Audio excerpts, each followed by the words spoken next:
Okay, welcome ladies and gentlemen to the Planning Committee being held at 6 p.m. on the 8th of June 2020. Just a brief announcement that due to the government guidance on social distance and the COVID-19 virus, the Planning Committee being held is not open for members of the public, but arrangements have been made for press and public to watch the meeting live via the Council's webcast channel. And obviously this meeting will be recorded, and whilst it is live, a copy of that recording will also be available on the Council's website within around about 5 working days of this meeting. Okay, obviously it's great to be here. I know there's been a couple of months delay in getting back here. Just want to take this opportunity to thank first of all members for being here this evening, both physically and obviously officers, and I understand one councillor remotely. And I'd obviously like to take this opportunity to thank the officers for all their hard work over the last few months and getting us back here as soon as possible. Having spoken with Lee, I understand that the planning applications have been going through in a good time as usual, and the only small backlog we've had have been the planning applications that were due on our agenda. But I'm also glad to say that we'll be having 2 meetings this month, and the next will be on the 25th of June. So pretty quickly, I think that we can clear that backlog. Okay, so with that, we're going to open up the agenda, and the first item is apologies for absence. Do we have any apologies for absence? No, Chair, we've received no apologies.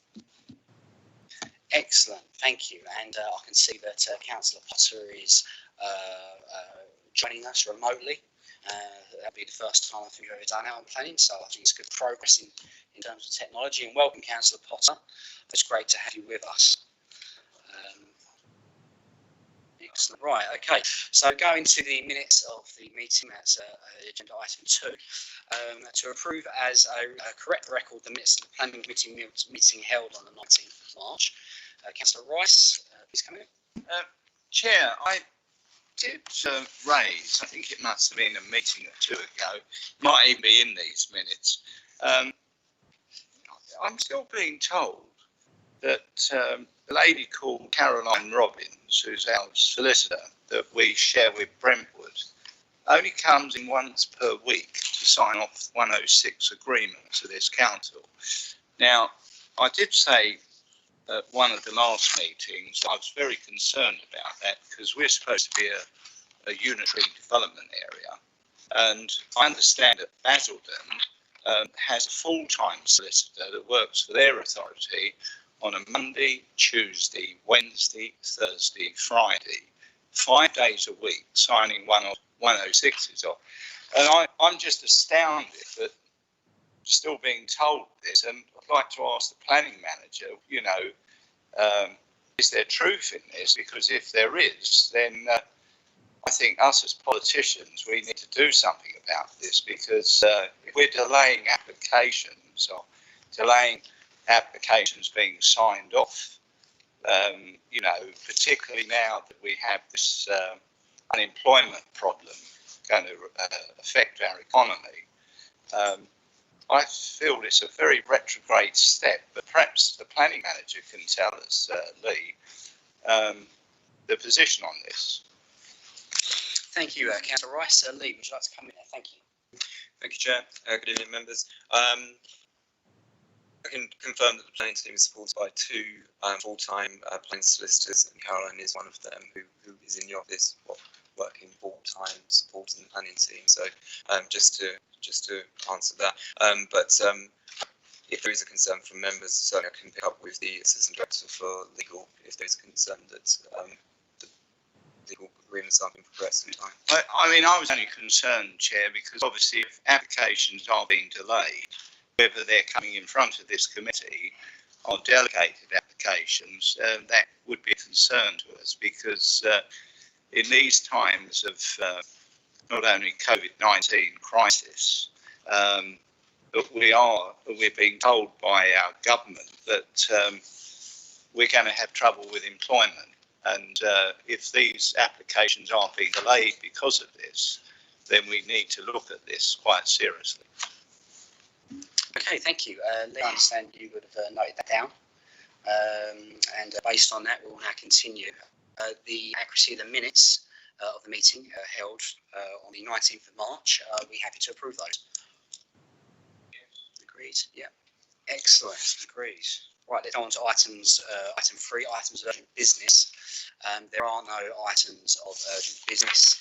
Just a brief update. We will be discussing item 8, land part of Thurrock Marshes first. I think that's just to the sheer volume of residents that might be interested in that. We saw a 600 signature petition. So I'd like to get that one out of the way first, and then we'll move on to Langdon Hills. And with that, we'll now go on to item 4, declaration of interest. I'll start because I know we've been inundated with emails, and I know a lot of us have done that. So I'll declare that under receive any correspondence. In terms of declaration of interest, you will have seen an email from Joanne, a resident from Ockenden, who raised concerns at the last meeting that Tony Coffin, who was one of the speakers, was also a chairman of the Thurrock Conservative Party, and on that basis, I would now like to declare a pecuniary interest that I am a member of the Conservative Party, as are Councillor Salmons, Lawrence and Churchman, and as such, it does not affect my decision making. And obviously, if it affects yours, then you should take no part in the vote of Little Thurrock Marshes. So thank you, John, for raising that to our attention. I do also think it's important to note that whilst that is important, the vote did go contrary to Mr. Coffin's wishes. So I don't think, certainly in that first provisional vote, that there was a concern there, but I'd like to declare that now. Excellent. Was there any other declarations of interest? No? Okay. Oh, Councillor Byrne. Well, not from me, but on the Langdon Golf Course, the member sent a fair amount of emails to the CEO about that, and there was enough content in there to suggest that there is an interest, so surely that should be declared. And we're talking about the Langdon Golf Course. Sorry, what you're referring to? So that was Little Thurrock Marshes that I was referring Yeah, but to. the next one is the Langdon. It's not just, is it? We've got to declare interest for Thurrock and then next, or do this now? No, as it went. I say there was the one at Langdon Golf Course. There's been enough emails to CEO for say there's one member in here that surely should declare an interest in getting that through. So. Okay, now you tell me you're referring to who? Do I have to say? I just don't know. After Yeah, I think be it's declaring Councillor Rice. Okay, so what you're suggesting is because Councillor Rice is a member of Langdon Golf Course. No, he sent enough emails to CEO to say that this should go through, and it was overwhelming majority, and let's not hang about. So I'll say that's the vote in the bag before we even start. So that to me should be a declared interest. Okay, right. So Lee, can I bring you in there? Would you like to Thank you. Opinion there? Or is that legal that needs to come in? Thank you. Thank you, Chair. With all respect, it probably is a legal or democratic services question.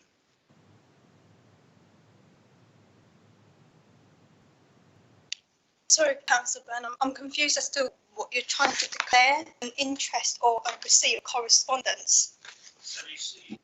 CEO has at least 5 emails from Councillor Rice basically saying push this through because it was overwhelming before, and let's get this done and dusted. So sure, that's an interest in, or maybe it's not. Do you think it should be declared? Oh, no, thank you. I'll tell you what this is in reference to. Obviously, when COVID-19 came about in the UK, obviously a decision was made that we would be holding no further planning committee meetings. And I think it was at that time, if I remember correctly, Councillor Rice was quite keen to get us up and rolling as soon as possible. So what Councillor Byrne is suggesting, that on the basis that Councillor Rice was very keen to get back here to as he states, push through a certain item, that should be an interest.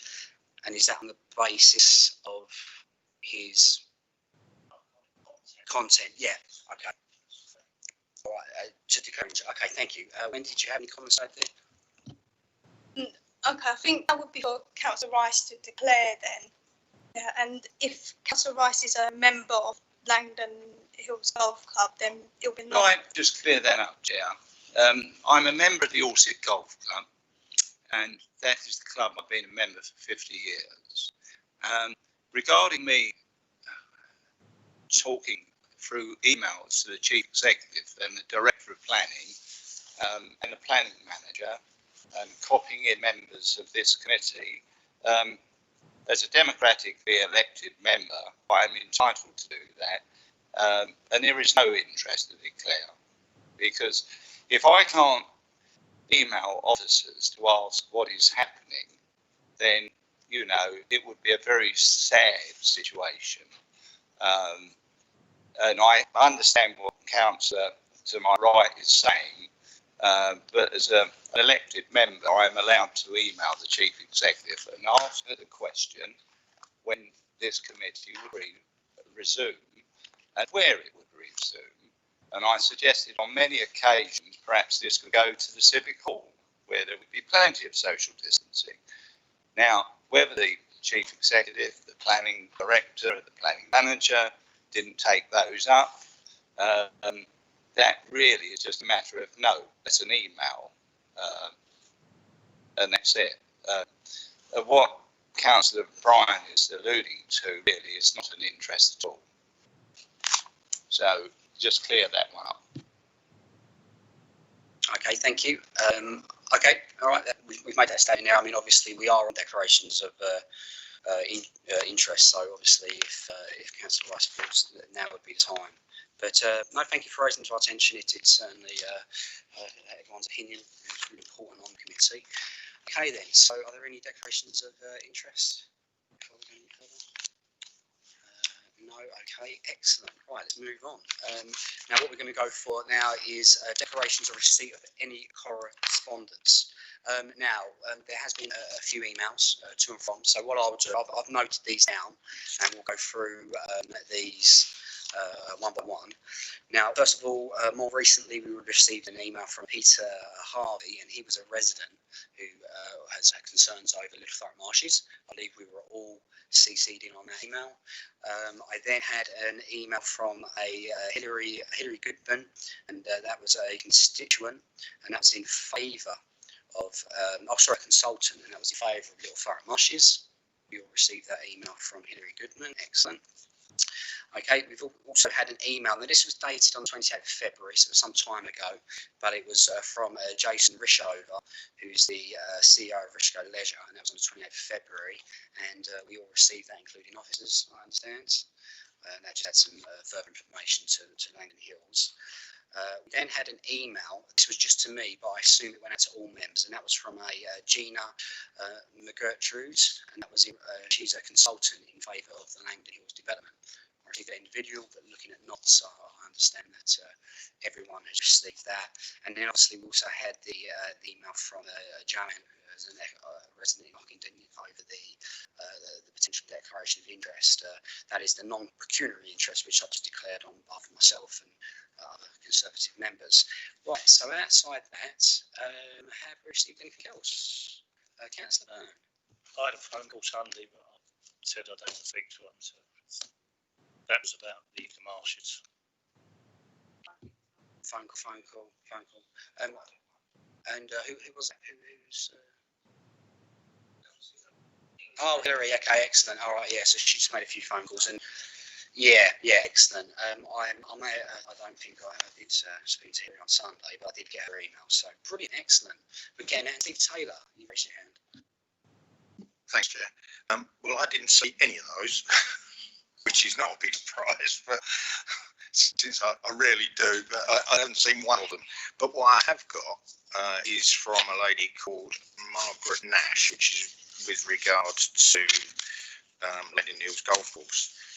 And when that comes up, I'm going to use some of the statistics that she's obviously put, or some of the numbers that she's clearly put an awful lot of effort into compiling about people that support it. So it only came to me, and I think that would be because of the CPRE connection. Thank you, Mr. Taylor. Thanks for that information. Okay, right. So with that, Councillor Lawrence. I don't know if I should mention this or not, if it goes into that category, but there was a thing on Facebook from Councillor Alan Mays directing people that we should vote against the marshes, and he's in the Conservative Party. Okay, thank you. I mean, I'm not personally on Facebook, but no, thank you for raising it. Councillor Shinnick, you've seen that. Anyway, Councillor Sands, you've seen that. Yeah, no, I think it's best to stay on Facebook, but okay, that's good. Good news. Right,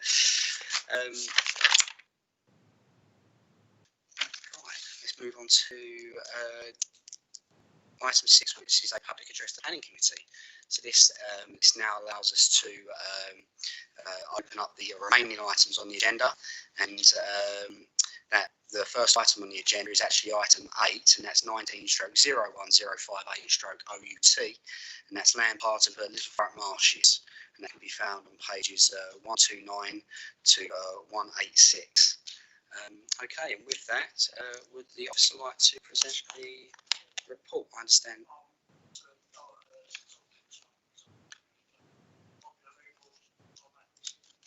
No, that's absolutely fine.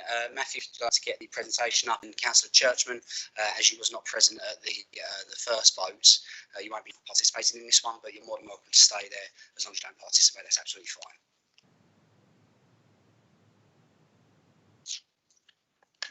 Yeah, thank you, Chair. Just bear with us for a few seconds, and hopefully, yeah, we should be good.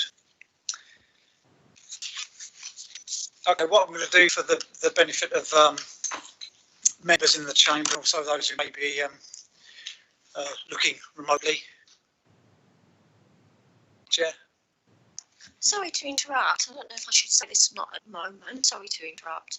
But considering we've had a little bit of controversy and I've had extra emails about the marshes and the fact of the area and the land out there, I would like to request a site visit just to make it clear, to make it fair to the residents.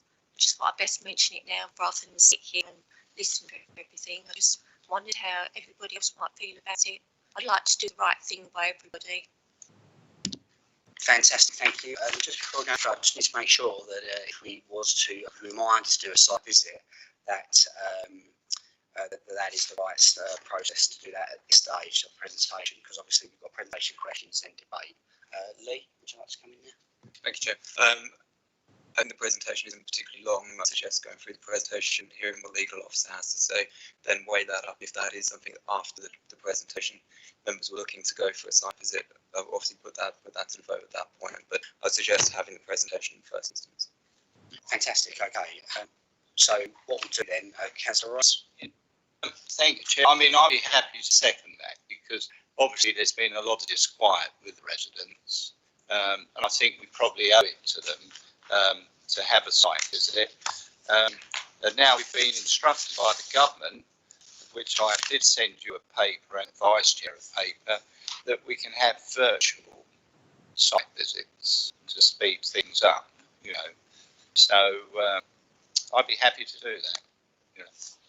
Okay, thank you. I'm sure that's something that we could probably come across when we after the presentation. Obviously, we can go into debate about that, and we'll find out in the current circumstances what would be deemed acceptable in terms of a site visit. So with that, Matthew, if you could present the presentation, and we'll take it from there. Thank you. Yeah, thank you, Chair. So what I'll do again, in terms of a brief summary of how I'll present for those who aren't in the chamber and might be looking online or through other means, is I'll basically give you an update, a few items of housekeeping from where we were in March. I'll provide a summary of the scheme, and that will be with reference to a presentation which you would have seen before, which will have photographs on it and various other images. I'll give you a resume of what happened when you considered the item on the 19th of March. And I'll refer to the factors which members mentioned at that committee in support of the scheme, because obviously the scheme has been recommended for refusal. I will then provide some analysis of those factors, a summary of those factors, and an overall planning conclusion. It will then be the case that the council's legal officer will provide a legal update on the matters arising. So in terms of the PowerPoint, and hopefully those online are seeing this, actually before I do that, I've jumped too early because it's updates first. So in addition to the update which we provided, paragraph 2 of the report. So that's page 131 of the agenda, where we have referred to some late representations. That paragraph 3.1 on page 132 of the agenda. There are, tracking back through emails, there have been 7 additional representations from local residents. Now, they refer to the previous meeting, and they express disappointment at the resolution of members at a meeting, and a number of those 7 representations also object to, at the time, the proposals to hold a virtual planning committee. Now, obviously, we're in a sort of hybrid situation now, so that's slightly different.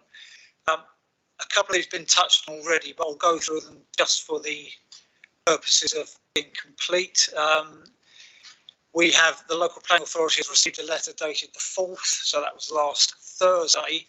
Now, that was from a solicitor representing an adjoining landowner. So that's land to the west of the application site, and that letter refers to matters of land ownership and right of access. We've looked at the content of that letter and the points raised, and we've concluded that it is a matter which refers to future negotiations which relate to connectivity improvements. So it's not the case that the application is incomplete or has errors in it. It's more a case of future negotiations about linkages across adjoining land. This has been mentioned already, but we officers received a letter last Friday, so that was the 5th, from the agent representing the applicant. Now, that was copied into members, we understood it. That included a legal opinion on behalf of the applicant, which the council legal officer will speak to. It included a draft 106 legal agreement and draft conditions. And also within the factual updates we've referred to in the report, it's worth mentioning that the applicant has confirmed the proposals will include affordable housing. That would be policy compliant at 35%. And they are also agreeable to appropriate financial contributions which would be secured through Section 106, and they would be for education, healthcare and highways mitigation. So going back, if you can cast your minds back to March the 19th, this is, let's jump at one, that's the site before you. So Dock Approach Road off there to the east, running north to south, the Churchill Road residential estate in the middle there, railway line to the southwest, and it's currently an area of open land, quite an irregular shape, as you can see, but wrapping around the residential estate and to the north of commercial uses on the Thurrock Parkway. And in terms of a Google Maps image, it's that green area in between Thurrock Parkway commercial uses to the south, Little Thurrock, Churchill Road to the north there, and you can make out the Dock Approach Road off to the right hand side and also the railway line. Now, in terms of the local plan policies map, the site is allocated within Metropolitan Greenbelt, and that dotted notation is a notation for additional open space, but that's just to confirm that the site has a policy designation as Metropolitan Greenbelt. And the proposal in front of you seeks outline planning permission with some matters reserved, those being appearance, landscaping, layout and scale for a residential development of up to 161 dwellings, some commercial floor space up to 7,650 square metres of Class B1, B1C, B2, B8. So that's employment generating uses, associated access, landscaping, flood attenuation, etc. And on that layout plan, you can see how, although the matter of layout is reserved for future approval, it would be residential uses on the northern and western parts of the site, and the commercial uses would be adjacent to Thurrock Parkway. Access to the commercial uses would be from the south, i.e. through Thurrock Parkway, which is commercial estate, separate residential access from Churchill Road to the north. So the access between the two principal uses are split. That's an indication of story heights.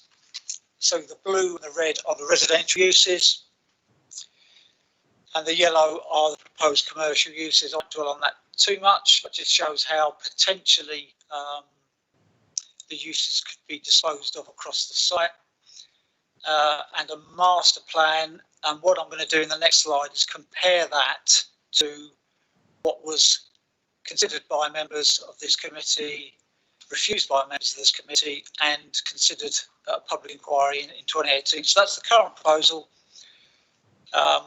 So again, you can make out, excuse me, an indication of the built development, the residential and commercial, and the areas which would be left undeveloped, principally along the northern boundary and along the eastern boundary, and in comparison to what was considered previously by that committee, by this committee, and as I've said, considered by a planning inspector at an appeal.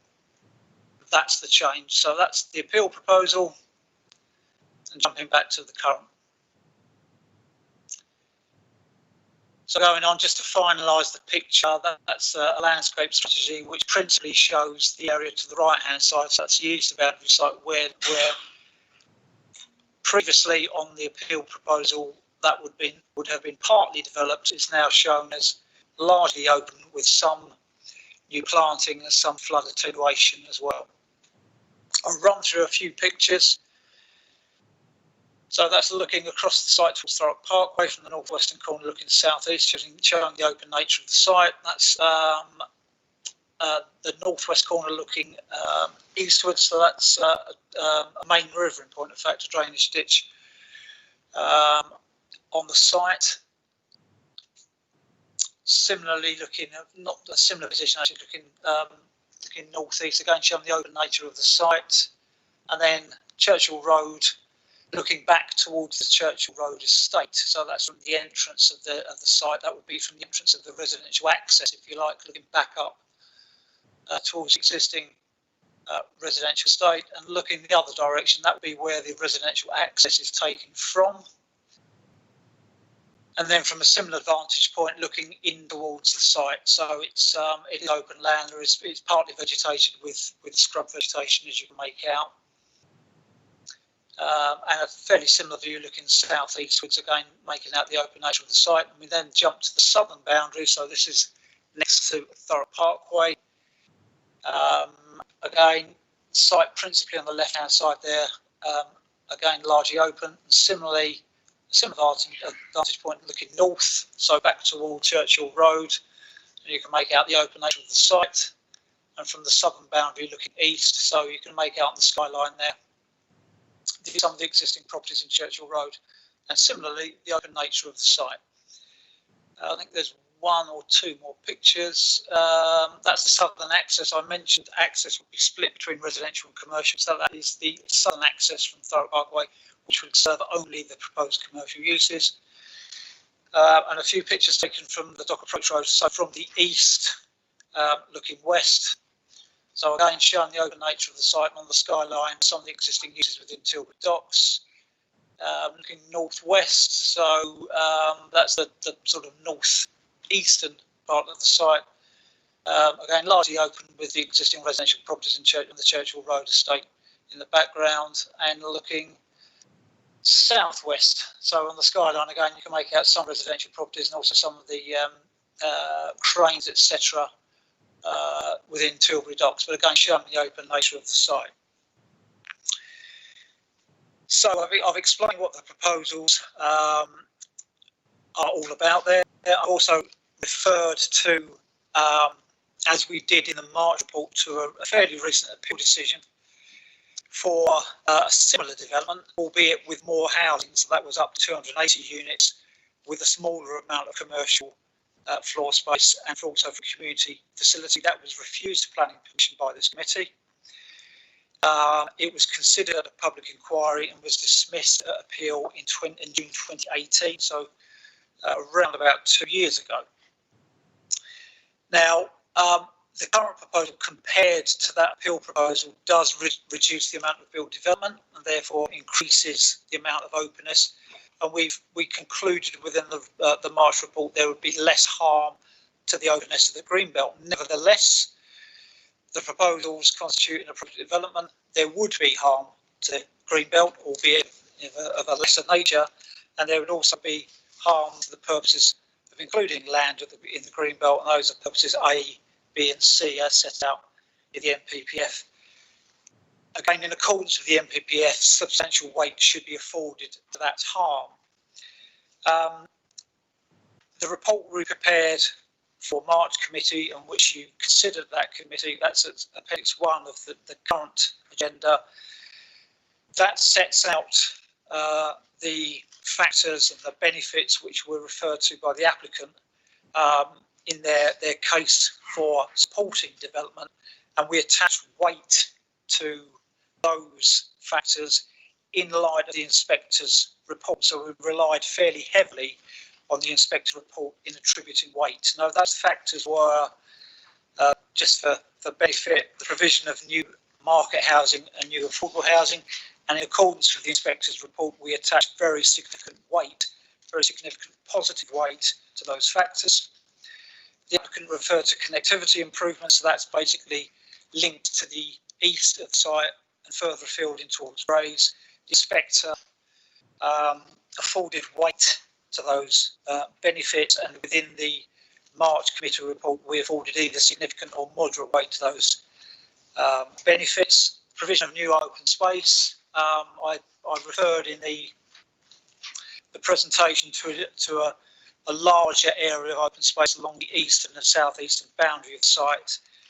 That is benefit, and we have afforded that moderate weight, and that was considered, as I said, by members in March. The proposals include new employment generation floor space, a matter which was considered in some depth by the Inspector at Appeal. We've only afforded that limited positive weight. Flood risk alleviation measures. The applicant basically is proposing attenuation storage, which would be in excess of the requirements of what is needed to mitigate the impact of the development. But that is a benefit, but in the grand scheme of things, we've only given it limited positive weight. And the applicant also referred to compliance with core strategy policies. We've afforded that no weight. It's an expectation that development proposals should accord with development plan policies. So therefore, the report presented in April concluded that benefit did not clearly outweigh harm, and therefore the very special circumstances which are required to justify departure from both national and local planning policies did not exist. The report also considered other material planning considerations, so matters such as flood risk, ecology, and highways. And we concluded then that subject to relevant planning conditions or indeed obligations, there were no objections on those grounds. So there was a single reason for refusal from March, which related purely to Greenbelt matters, i.e. its inappropriate development in the Greenbelt. There is definitional harm as a result of that. There is also harm to openness and harm to a number of the purposes of including land in the Greenbelt. And in summary, there are a lack of benefits to clearly outweigh the harm and thereby comprise of various special circumstances. So that sort of concludes where we got to in March. What happened at March Planning Committee is that after considering the report and the presentation we ran before you, and after debate as well, this committee resolved to grant planning permission contrary to recommendations. So therefore, we're back to talk about the implications. Now that resolution, if you want to call it a resolution, was based on 5 factors. Now they're referred to in paragraph 1.5 of the report before you tonight. In summary, committee referred to the opening of the Tilbury 2 port expansion, the job creation opportunities which that could deliver, and therefore the increased demand for local housing. They referred to the fact that there were no flood risk objections and that the Environment Agency had funds for flood defences in Tilbury. You also referred to the demand for social housing, and you also considered that the applicant had addressed some of the previous concerns and included more open space. And finally, you referred to connectivity improvements. So there were 5 factors specifically referred to by this committee in support of the scheme, which you considered could lead to a decision contrary to the recommendation. So, if I run through our analysis of those 5 factors, and again the report sets in a little bit more detail what our analysis is. But in terms of the first factor, that's the Tilbury 2 port expansion. So very briefly, that was an application for a development consent order. So the proposal was a nationally significant infrastructure project, therefore it's considered by the Secretary of State. This authority was a consultee in that process and took part in an examination in public over 6 months from February to August 2018. Those proposals comprise a new roll-on, roll-off ferry and an associated link-span bridge, etc. Associated hard standings for trailer storage, container storage, etc. The usual stuff you associate with a roll-on port. And also construction materials and aggregates terminal, a new jetty, so new marine works, and new associated road and rail connections. That was consented by the Secretary of State in the early part of 2019. Excuse me, I'm just going to take a quick drink. And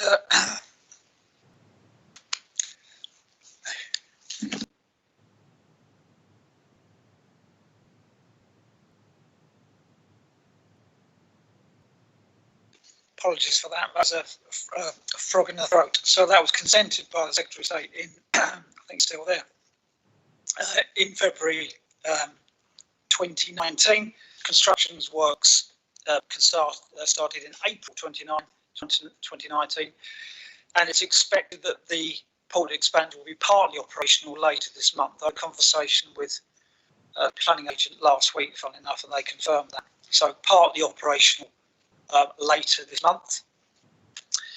Now, the business case which was presented by the Port of Tilbury to the Secretary of State referred to approximately 500 new jobs which Tilbury 2 would create. Now, that is somewhat less than the numbers which were referred to at a committee in March, which mentioned between 4,000 and 5,000 new jobs. Now, based on as I said, the outline business case which was presented to the Secretary of State by the Port of Tilbury, and extrapolating some of the figures, the port concluded that there would be approximately 285 new employees who would live in Thurrock. And the way they reached that figure is they, if you like, conducted a census of existing port employees and their place where they lived, basically, and they extrapolated out that figure. So that's the port's own estimate of overall new jobs, circa 500, and the number of new jobs which, if you like, will be based within Thurrock, and that's circa 285.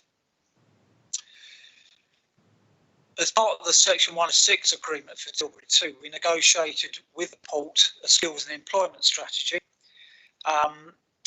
Because it was recognised at the time there are higher unemployment rates within Tilbury compared with the Thurrock average. So the purpose of that strategy was to try and encourage opportunities, job opportunities generated by Tilbury 2 for Tilbury residents. Therefore, it's possible that a number of those new opportunities could be filled by existing residents. Looking at those figures, as I said, circa 500 new jobs in total, circa 285 jobs for new jobs for existing residents within Thurrock as a whole, and if you like, an elevated unemployment rate within Tilbury. We've concluded there simply isn't a convincing link between those jobs which will be created by Tilbury 2 and the need for new housing within Tilbury, which would clearly and demonstrably outweigh harm. Now, it's fair to say that the overall sort of economic benefits of the development, because it does include new commercial floor space, they have been recognised. They are recognised by the Inspector at Appeal, and they are recognised within the committee report. But again, going back to the committee, going back to the appeal decision, the inspector only afforded limited weight. So all things being equal, you can really only put limited positive weight on that particular factor. Now, the second factor which members of this committee referred to back in March was the fact there had been no flood risk objections, and the fact there could be funds available to the EA, the Environment Agency, to enhance flood defence measures within Tilbury generally. Now, it's fair to say, yes, there are no objections from the Environment Agency or from the Council's flood risk manager, subject to conditions. However, that lack of objection doesn't mean that positive weight can be afforded to the scheme in terms of Greenbelt considerations. That's because, put simply, keeping the development safe from flood risk and also ensuring that development does not increase flood risk elsewhere are indeed policy requirements. So they are not an expectation above and beyond policy requirements, particularly as set out in the MPPF. We did in March refer to the additional flood storage capacity. So the applicant is proposing an additional cubic volume of flood attenuation, which is over and above the need of the development. It's about 1,000 cubic metres which is being proposed. We have afforded that limited positive weight. That was as set out in the report before you in March. Going back to the reference members in March made to funds which the Environment Agency had flood defence in Tilbury. The only works which the local planning authority, i.e. officers, are aware of through correspondence with the Environment Agency are funds and indeed a scheme to replace the lock gates at the Port of Tilbury. Now, these particular lock gates are separate from the Environment Agency's flood defence. They have their own flood defence on the outward side of the floodgates, but within the Port of Tilbury, at the main dock entrance, there are 3 sets of floodgates with associated machine houses. We were approached a while back, pretty last year in point of fact, to confirm the planning position with regard to replacement of those 3 floodgates. And we confirmed in point of fact they could benefit from permitted development allowances. So those are the only known flood improvements in Tilbury which the Environment Agency are pursuing at the moment. And in point of fact, those works are replacement. They are not additional flood defences. It's a simple replacement of 3 lock gates which exist and the 3 associated machine housings. Therefore, we've concluded that the issue of enhanced flood defences is immaterial to the Greenbelt considerations in this case. The third issue members refer to in March was social housing provision, and indeed you can extend that, if you like, to provision of market housing. It's a related issue, obviously. Those 2 factors, i.e. social housing and market housing, were referred to by the applicant in support of the application as considered in March, and the report in March dealt with that at paragraph 7.34 to 7.31. In line with the appeal decision in 2018, we've afforded those factors, i.e. new housing, including social housing, very significant weight. So that's fair, that's a benefit, and it can be afforded very significant weight. However, the inspector concluded, as indeed we have concluded, that on its own, that factor does not clearly outweigh harm, and that is indeed the policy test. Harm must be clearly outweighed. So that factor, although it has very significant weight, will need to be combined with other benefits to begin to build a case for very special circumstances. And indeed, compared to the previous appeal proposal, which was up to 280 units, you're now looking at a reduced housing delivery of up to 161 units. And in terms of social housing, we're now looking at a potential maximum of 56 units. as opposed to 98. In any case, although the numbers are reduced, the principle, if you like, of new housing delivery, including social housing, has been found to be a factor which can be afforded very significant weight. So again, we concluded in March, very significant weight, that situation hasn't changed. Fourth factor referred to by members in March was a comparison between the appeal scheme and the current scheme, and the fact that members considered that the applicant made positive moves to address the concerns and to present a more acceptable scheme. Now, I said in the presentation that compared to the appeal proposal, there is less built development. Clearly, if you drop from 280 units to 161 units, there is less built development. Therefore, there is more open land. Therefore, there is a lesser impact on openness. So that's acknowledged. And that openness is particularly prevalent on, if you note in the presentation, on the south, eastern and eastern boundaries, which would be largely retained as either open land, new planting, or for surface water attenuation.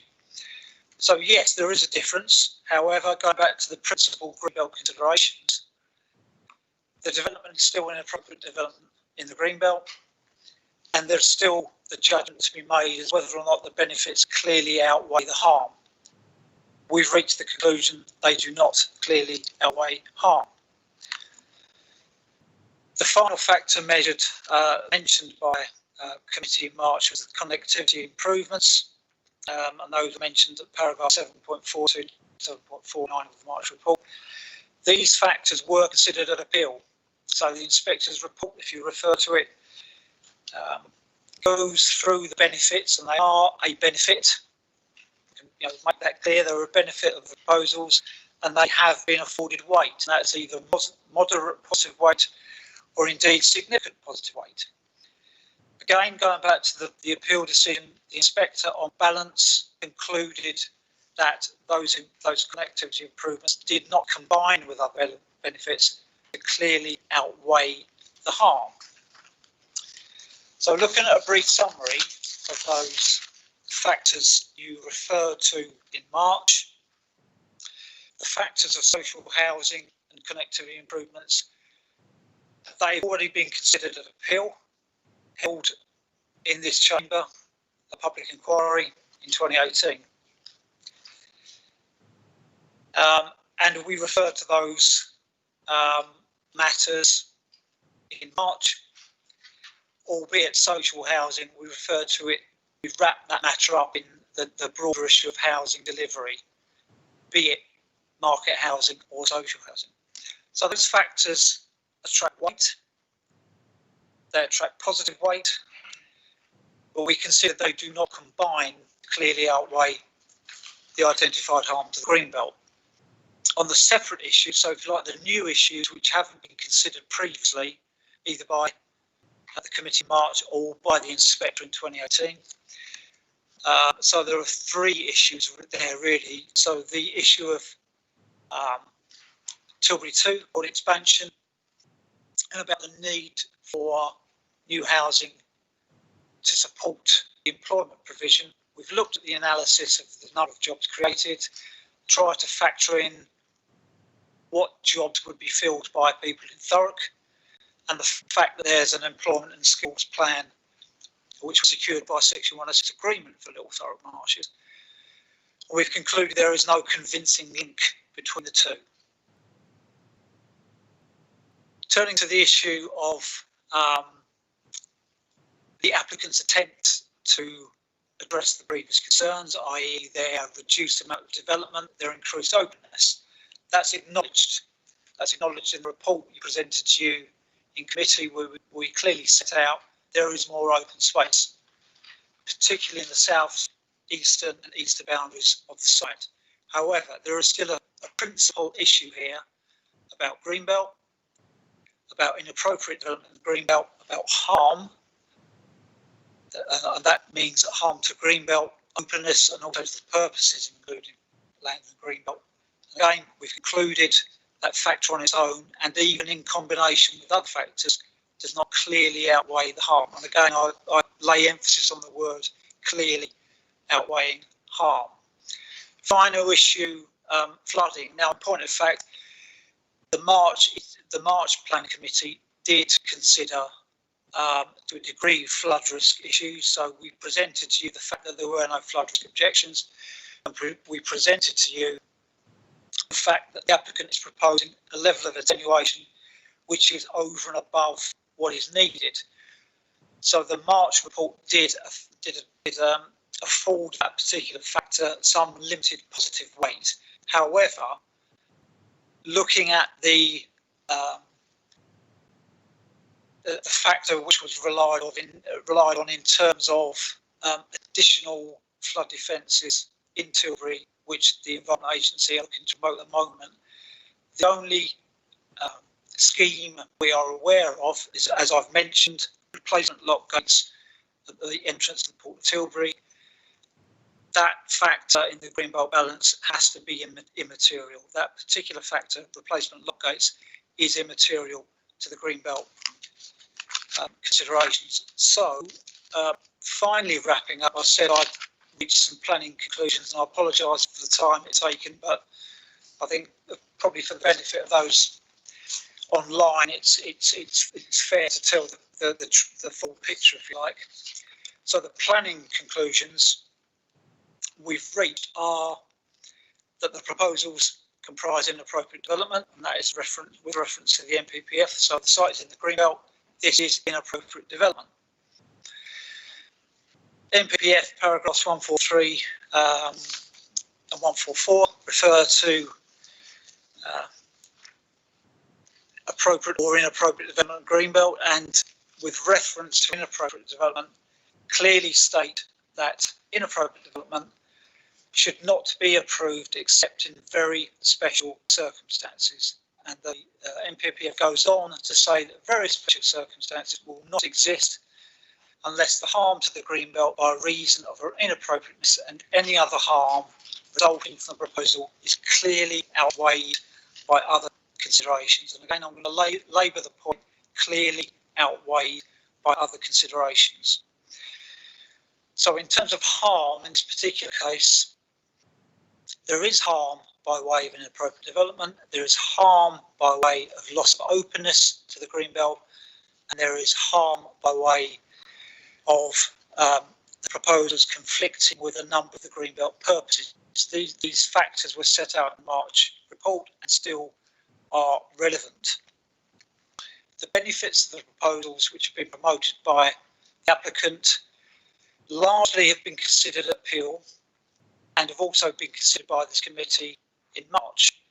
Further factors have been raised by this committee, and these partly coincide with the applicant's case. So again, they've been considered, they've been through an appeal process, they've been referred to in a report which you considered in March. There are some new factors, and I've mentioned Tilbury 2, I've mentioned the revisions to the scheme, and I've mentioned the flood defence works which the Environment Agency have alerted the local planning authority to. However, those new factors do not affect the planning balance. We've concluded that the identified harm to the greenbelt is not clearly outweighed. The principal greenbelt objection therefore remains, and the recommendation to refuse planning permission therefore remains. Thank you, Chair. Excellent. Thank you very much, Matthew, for that detailed report. Okay, then. So obviously, normally at this time we'll go into questions. I do have plenty still. But then I was also minded before we went to the presentation that a recommendation for a site visit has potential. I mean, I'm sort of I'm mixed on this one, because obviously one of the purposes of us getting back here this evening was to really come to some form of conclusion. But then at the same time, I do understand that we've had the issue of the recent pandemic that's obviously caused that delay. So yeah, I'm a bit mixed at the moment. I mean, last time I voted in favour of the officer recommendation. I'm still there, unless anyone can convince me otherwise. So really, the purpose of a site visit would only be for those members who are sort of still on that fence and desperately need to get on site to either fall on one side of the fence or the other. In terms of a reference to a virtual meeting, a virtual site visit, I'd have to, I think, speak to Lee and Democratic Services as to what that would look like. I'll be honest with you. You could argue this is a virtual site visit because we've virtually seen the site and I know the site very well. So what I'll do, I'll pass it over to members. I mean, if it's going to be a site visit, I think it needs to be physical. Whether that's possible at this time, I'm not sure. But I'll pass it over to members. But obviously, we won't be questions now. This will be solely on the idea of a site visit. So first of all, I'll go to Councillor Shinnick, as you've not spoken yet. Oh, no worries. All right then.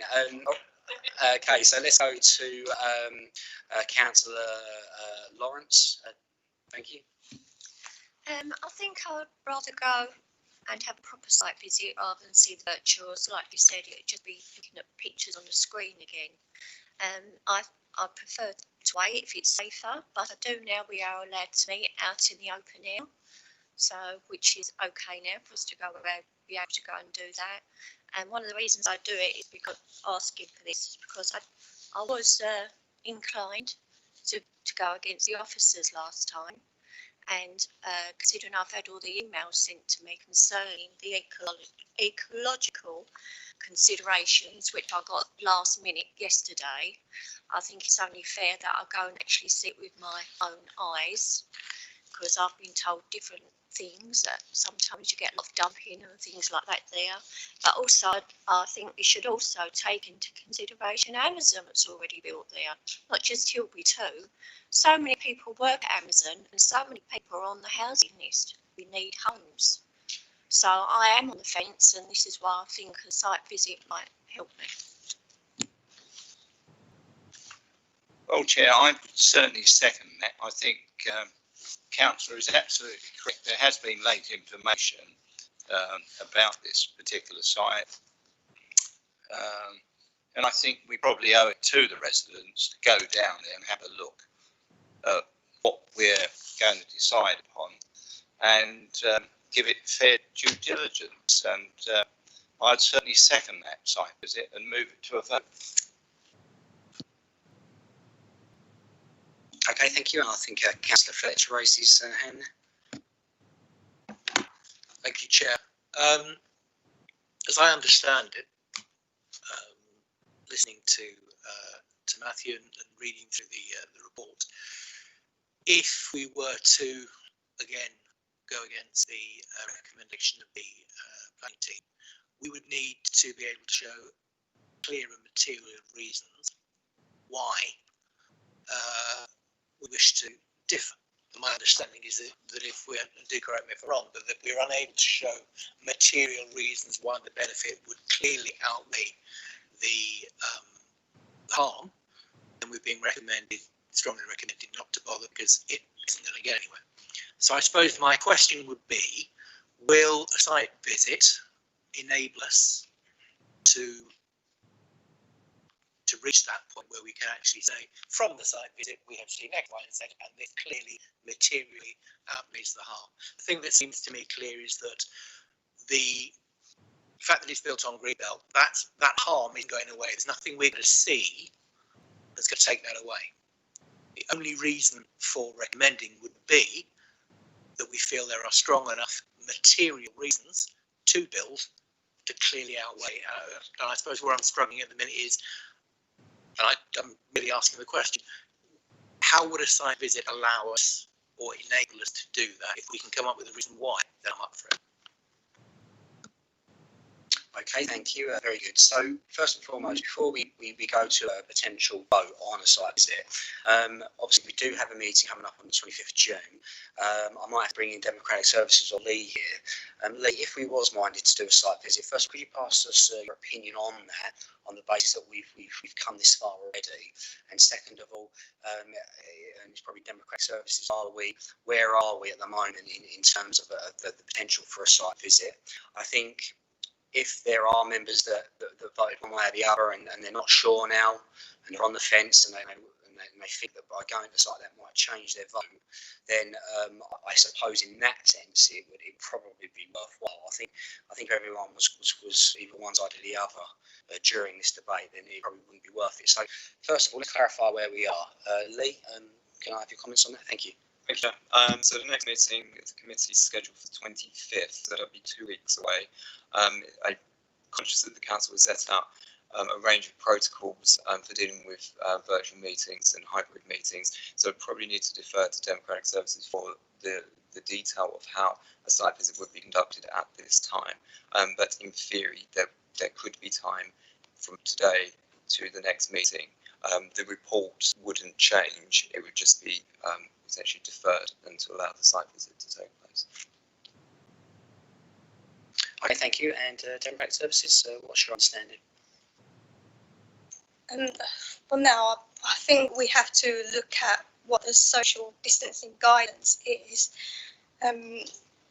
As for if you are trying to propose a site visit for it to come back before the next committee, you most likely would be more in a virtual setting, and that's depending if the applicant and other planning officers are able to attend that one. So it may be after the next committee meeting of 25th June, or unless members want to wait until we can actually physically be there. Okay, then, so obviously we might find ourselves a little bit of a trap because we're really keen to get through the applications, but obviously if we're going to do a site visit physically, it may be quite tight to get to by the end of the 25th June. You're probably looking at a July meeting. I mean, it obviously it's one of those things. Yes, it's frustrating, but you know, if these houses do go ahead, they're going to be there for a very long time. If we reject it, then hopefully they're never going to get built for those who don't want it built. So I suppose in that sense it is worthwhile. The virtual site visit. I mean, I don't know what other members think, but I just simply don't know what value that would bring. I would think I'd prefer it to be physical. We've got to be careful here as well. I mean, I'm hesitant to say, I don't know, would we be slightly mocked for a virtual site visit? I don't know, but my clarification is, you know, this is virtual. I can see the site. What is a virtual site? I simply don't understand. But what I think, I'm going to have to make a decision here. I think if we're going to go for that site visit, I'd look around the room. It needs to be physical. And on that basis, it probably wouldn't come back for June the 25th. It would come back to July. I suppose a positive is it would take the pressure off that agenda in June. Lee, what's your thoughts on that? Thank you. Thank you, Chair. If members are expressing a desire to have a physical site visit, then probably agree it's limited time between now and the next meeting to arrange that. But again, it's the question is how much value you would get from a site visit. I think that's the point. You've had a detailed presentation. There's incredibly detailed reports which are in front of you. So I would just ask yourselves that question before going to the vote. Chair, can I jump in quickly? The site, I get the impression members might be looking towards a potential site. The site is private land, so there are no public rights of way. So it'd be a case of organising access through the applicant. In terms of social distancing, well, you've seen probably from some of the photographs, the site's fairly large. So you could probably social distance on a site visit without too many problems. It's just a case of, I'm pretty sure the applicant may be looking online and seeing what may or may not happen on the vote. But yes, it's possible to do a physical one. I would have thought the site being big enough and arranging a parking place where we can keep art, etc. Yes, it's possible. In terms of what Lee said, I probably agree. I think timing might be very difficult for the next planning committee, which then pushes it back to July the 18th or something. I think it's off the top of my head. Just one point of order, if I can, before you take a vote, whichever way members can go to. I think Councillor Rice referred to late information. Can you fill me in on that? Because I know we've had representations coming from the agent and legal advice. And was it something to do with ecology? Yeah, I think there was an email from some organisation that was trying to draw our attention to the ecology of the site. And I just feel, and I do back the councillor's proposal, that we probably owe it to the residents to go down there and have a serious look at this site. Myself, I think it would be good, and I back what the chair has said. A physical meeting would be probably far more beneficial, and at least we get a good feel for the site. Because sometimes you see the site on maps and it's not the same as what you physically see, and that's the reason I'm seconding the motion. Chair, just picking up that point, if there has been a submission of late information about ecology, for example, yes, I haven't seen it as case officer, so it would be useful if that was circulated, if we can address it when we come back. I think you're referring to the email from was it Peter Harvey? Yeah. So this was a resident email from Peter Harvey. This was what we declared at the beginning, but it had come through literally within the last, was it yesterday maybe, and it was just and I think that's what Councillor Lawrence was referring to, because she said she wasn't sure. So look, okay, I think we've discussed this enough now. I think as at least one member has said that they're minded to, they're still not sure. I think there's probably value in that. I mean, as I said, I'm still of the mindset at the moment, unless anyone can change that or any other information comes forward, that this is not the development of this site, but we're a committee of 9 or 8 voting members, and I'll really take your lead on this one. Does anyone else want to say anything before we go to that site visit? It will probably be physical. It will be of the intention, I imagine, for it to come back in July. So we'll be discussing this in about 5 weeks' time, just so we're aware of that. No one else wants to speak. Lee, you happy for us to go to that vote? Chair, just the only thing I just add is just to make sure that we do adhere to social distancing rules at the time of the site visit, as we don't know what could happen if there was a change in government guidance in the next 3 weeks. We need to react to that as well. So I would just bear that in mind. There will be certainly a delay in getting this item back, but it could be longer than perhaps we all anticipate. So just word of caution. That's all.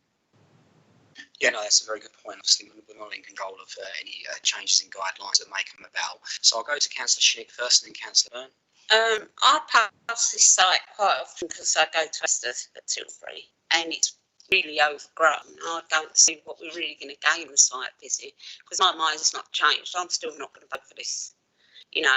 Thurrock Park's waterlogged in parts. You're going to build more houses, and I think it's still going to be like potential flood risk. Okay, thank you. And Councillor Byrne? Yeah, that's the benefit of a site visit against taking 9 cars. As soon as you leave home, it's a risk. So I think we've seen enough. There's good presentations, enough pictures. I don't think, unless anybody can say there's going to be something different we're going to see there we haven't already seen, I think we should take them risks. Okay, thank you. I'm conscious, obviously, Councillor Potter's remotely. I'm not sure if he wanted to say something, he would have raised his hand.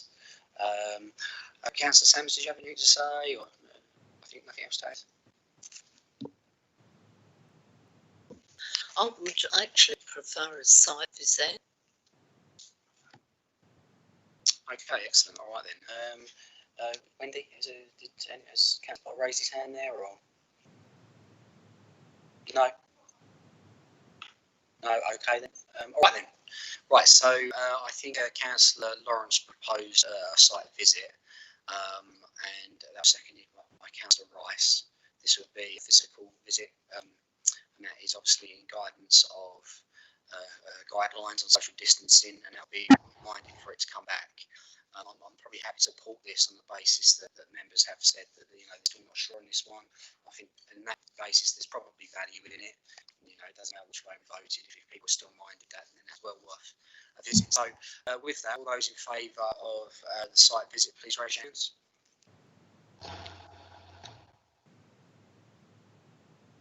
Okay, and all those against the site visit.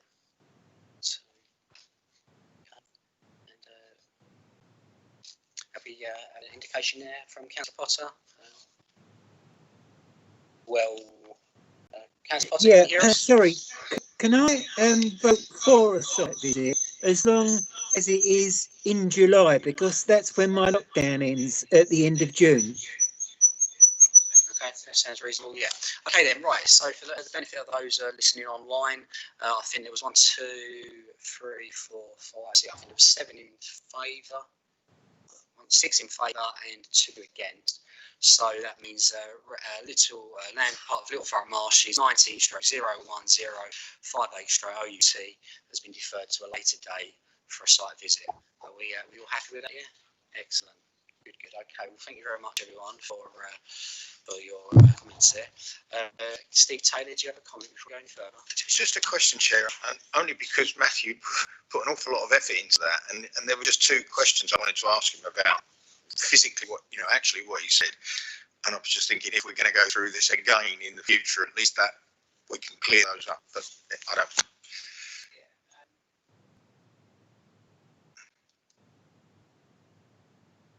They're quite short. Thank you. Thanks, Jess. Somebody had to talk to you, Matthew. 2 questions. On one of the very early slides you showed, where you had shading and the green crosses and the purple, there was no key. So when I looked at that this afternoon, I was looking at it and thinking, well, this looks like it should be useful, but I don't actually know what it's telling me. So I don't know what was defining, maybe what was the green belt, what was the proposed bit to build on, I just don't know. Yeah, Chair, that was trying to be helpful, but backfired. So it was an extract from the local plan, so obviously that's your adopted local plan proposals map. The green notation, funnily enough, is green belt. There's no great science to it. It's green belt. The purple was commercial allocations.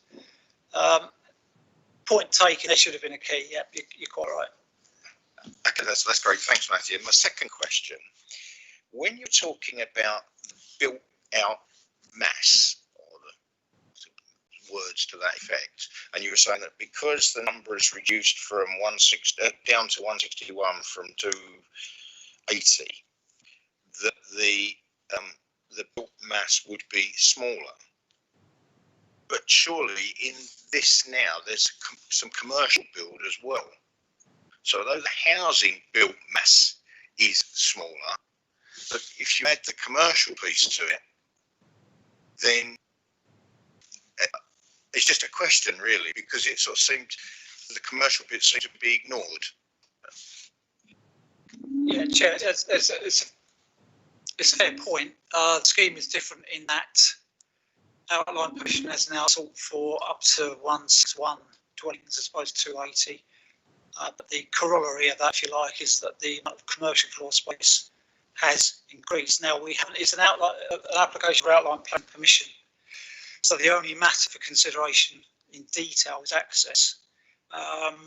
So in terms of the layout I showed you was indicative. And we haven't really got into that detailed comparison about the spread of built development across the site, because that plan is just an indication. We didn't, on this one as officers, we really haven't gone beyond the principal issue. But I think it's fair to say indicatively, let's put it that way, indicatively, because the applicant is suggesting there'd be, you would have split that flood attenuation area on the eastern boundary and a larger area of open land at the southeastern corner. It wouldn't be too much of a jump of faith to say, compared to 2018 when I sat in this chamber at a public inquiry, there would be less harm to openness, less spread of built development, be that built floor space or hard standings or car parking, compared to what was considered before. Albeit it's fair to say that layout is a reserved matter, so those drawings were very much indicative or illustrative. Now, if that would be a benefit for members, we could try and do some sort of comparison, but it would be pretty difficult, bearing in mind it's an outline application. No, that's fine, Matthew. I wasn't asking for that. It was just that it appeared that all the commercial stuff had been ignored in the second one. So you were comparing apples with bananas, not apples with apples. If you don't, in terms of built form, that was the reason behind the question. That's fine. Thank you. I understand where we are. Thanks, Chair. Thank you. Okay, excellent. So there's no further questions there. So we now move on to the last item on the agenda. And this was obviously the deferred item, which is item 7, 19/01662/FUL. That's Langdon Hills Golf and Country Club, Lower Dunton Road, found on pages 15 to 128 of the report. Okay, so with that, Chris, if you say kind, I just want you to start. It's enough.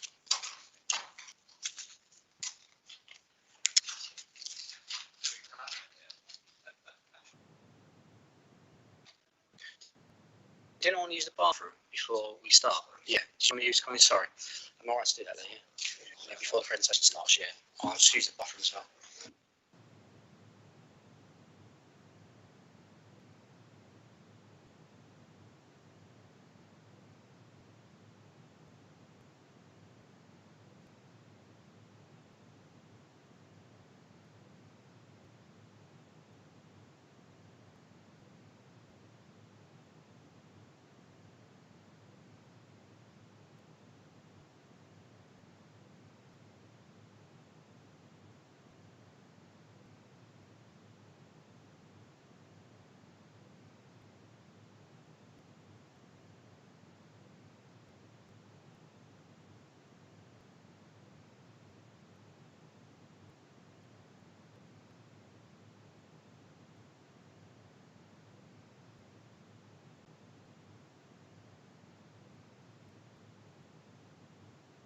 Hello?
Okay, thank you everyone for your patience.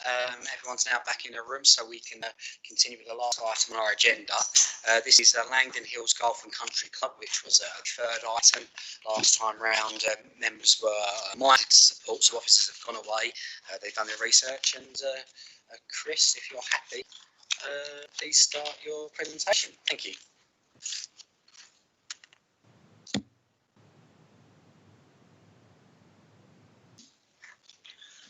Thanks, Chairman. This presentation is in two parts.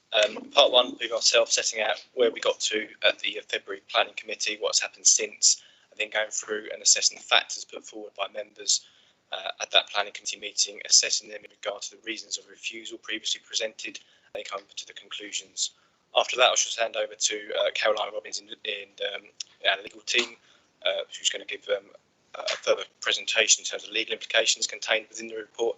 As no doubt you've seen those already in the updated report in the agenda pack. I'll just go through some of the slides in the presentation as a refresher to show the proposals and how it should be noted that some of the slides have been amended to include updated and additional information. So this table, which and some of these slides have been seen before, but this table shows the breakdown of the proposal. Detailing what is for full planning permission and what is for outline planning permission. This type of application, because it contains outline and full application, is known as a hybrid planning application. In terms of the health-led community, the proposal seeks to provide extra care units, close care units in a care home. Terms extra care and close care are those stated in the applicant's description, and in summary, these would be dwellings with an element of care in addition to the care home. 4 key work units are also proposed for staff associated with the health community use. Turning to the golfing proposals, these seek to provide a replacement clubhouse as part of the full application with proposed academy, golf academy, quick play golf course and replacement greenkeepers building as the outline element of the application. This is the red line to show the location plan in regard to the site, full extent of the site and its surroundings. And the aerial photo brings things a bit more clearer in terms of the existing golf course. And as you can see, there are some nearby neighbouring residential properties, as well as agricultural fields and the lower Dunton Road, which runs along the eastern site boundary. As mentioned, this is a hybrid application, and the plan shows the different areas that are detailed and those that are outlined. The southeast corner there, shown beige, browny beige colour, is for the health-led community.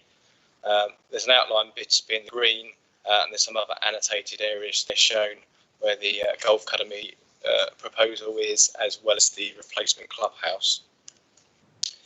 So, turning to the southeast corner of the site, this is the health-led community, which seeks to provide the extra care units in terms of bungalows and flats, as well as the close care units, which are flats with some communal uses, and the care home use, which is in the bottom southeast corner of the site.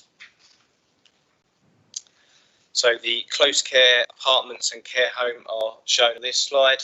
So the previous one on the left shows the layout, which remains the same in terms of the footprint of the building, car parks, etc. The only difference being in those two slides, as you can probably see, is that the second vehicle access, which is shown on the left side, is no longer proposed onto the lower Dunton Road. The site will now be accessed internally from the existing main access into the Langdon Golf Club. And there's an aerial photo imposing the development, so the nearest to us are the care home and the close care apartments, with the extra care and health-led communities in the immediate ground, and beyond that you can see the golf club existing and the proposals in the centre there with the replacement golf clubhouse building. And this layout plan shows the golf aspects of the proposal. So the new driving range is showed coloured there on the centre to the western part of the site, with the academy building, as well as the clubhouse, which is centrally located, and you can see the car park and where those kind of pond areas are there close to the proposed residential care elements of proposals, the healthcare community. Most of these ponds are already existing, as that part of the site already comprises the existing golf course. And the landscape can actually bring all that into colour, overlaying on the aerial photo, so that gives it a bit more clarity in terms of how the proposals would look. So, at the meeting of the Planning Committee held on 13th of February, members considered a report to the proposal which is identified in Appendix 1 on the agenda for this item. That report recommended that planning permission be refused for 8 reasons of refusal, which was summarised as shown on the slide as followed. That slide was previously shown at the last committee. So in summary, those reasons 1 to 8, 1 being on greenbelt, 2 remote unsustainable location, 3 the proposed residential proposed use in terms of C2 use, 4 in terms of affordable housing, 5 unacceptable design impact on the location, 6 significant adverse landscape and visual impacts in this rural countryside location. This additional access onto the highway, onto the Lower Dunton Road, that has, as I mentioned, been removed, and I'll come on to that again soon. And the 8th reason was on insufficient information in terms of the development's impact on the significance of nearby heritage assets. So at the February Planning Committee, members were reminded to resolve to approve planning permission for this development. And these are the 5 reasons that were put forward and recorded in the minutes as the reasons for approving the development.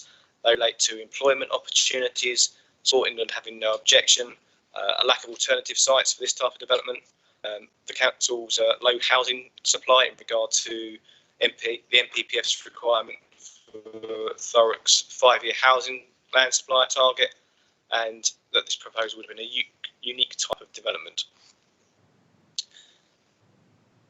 Since then, the applicant has submitted some additional information, which was submitted in February, in seeking to address some of the recommended reasons of refusal, and this is listed in paragraph 2.2 of the report. This information includes, amongst other things, a revised plan removing the second access from the site, therefore using and relying on the existing access as the existing and main source of access to the golf club, as well as the proposed as part of this development. Further details in terms of employment numbers, heritage and addendum, 2 further legal opinions as well. The additional information has been subject to further consultation, which includes additional information has been submitted to further consultation, which includes a further publicity process where additional representations have been received. The agenda lists those in the report, and I should add now that since the agenda was published, there's been 6 more additional objections received. The full extent of the representation is stated. It should be noted that many of the letters of support are not from those properties that are immediately associated with the site. Supporting responses come from locations all across Essex, some of those in the borough such as South Ockington, but also further afield, Basildon, Hornchurch, Southend, Harlow, Southwold and Ferrers, etc. The additional consultation process has had feedback from Historic England. They previously objected, and that formed the 8th reason of refusal and insufficient information. The information provided by the applicant has now addressed Historic England's previous concerns, and they have now removed their objection. There has been 2 further objections from the consultation process. That first one being from the Highways Authority in terms of objection to the proposed amendments through the use of the existing vehicular access into the sites, an objection being the increased use and widening of the access. An objection has also been made from the Council's Programme Manager for Health and Social Care, stating the proposal does not meet local need or demand, and that the proposed care use are unlikely to be affordable to the people of Thurrock. Analysis of the factors put forward for approval.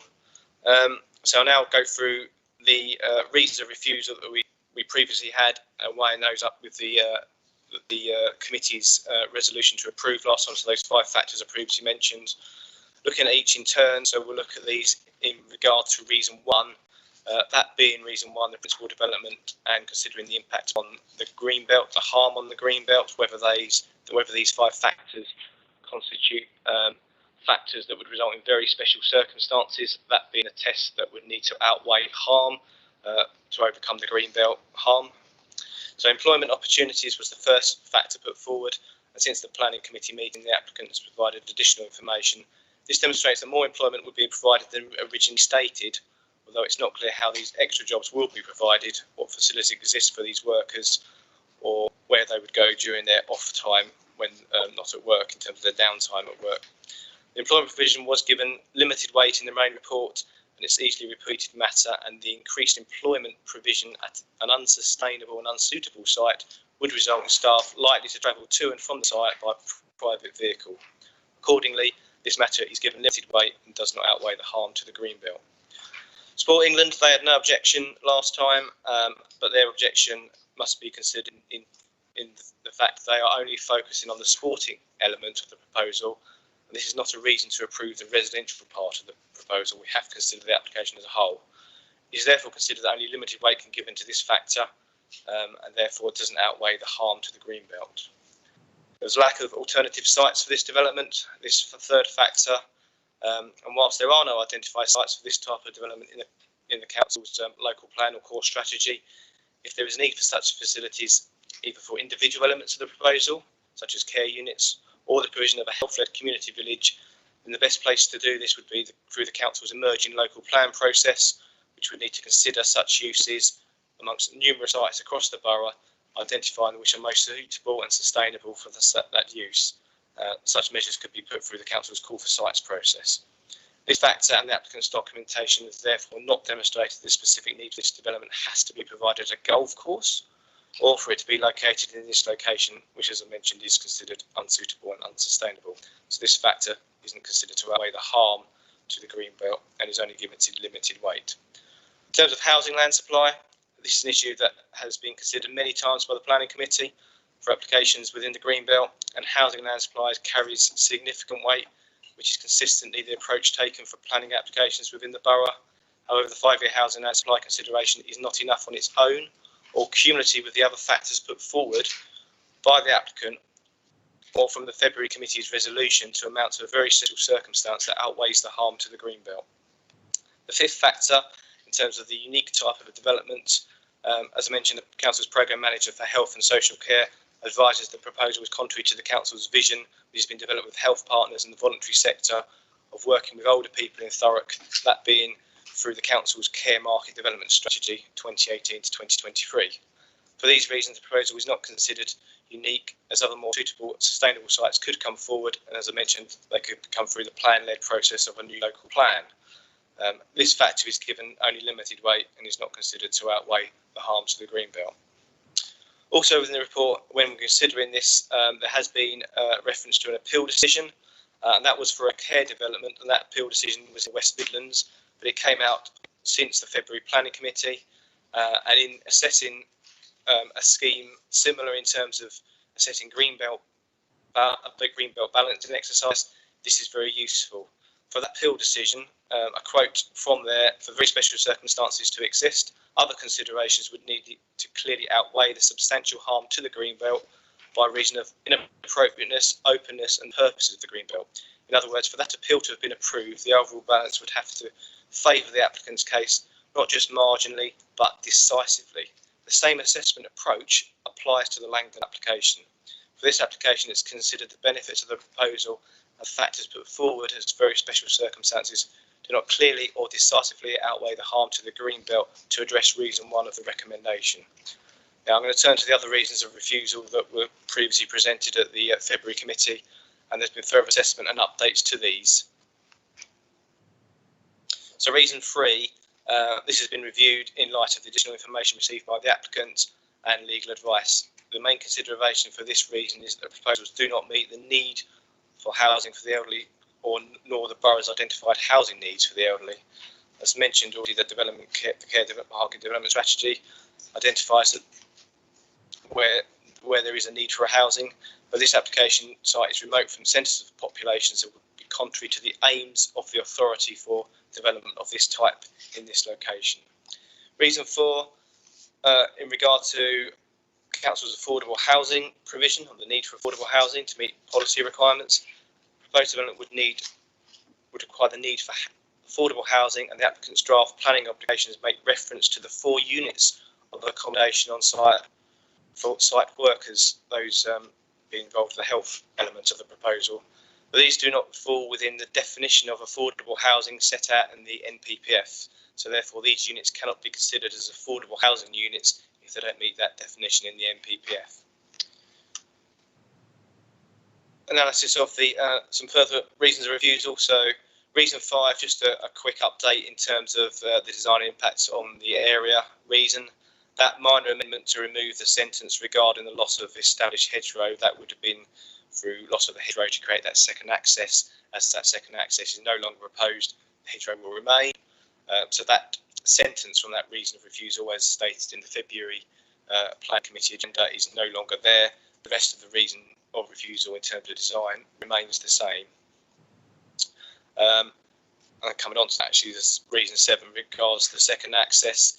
So second access kind of removes that reason of refusal. However, by introducing that all vehicle movement will go through the existing access, the Council's Highways Authority and officers have advised that there are concerns to this in terms of the increased use and widening of the access onto Lower Dunton Road.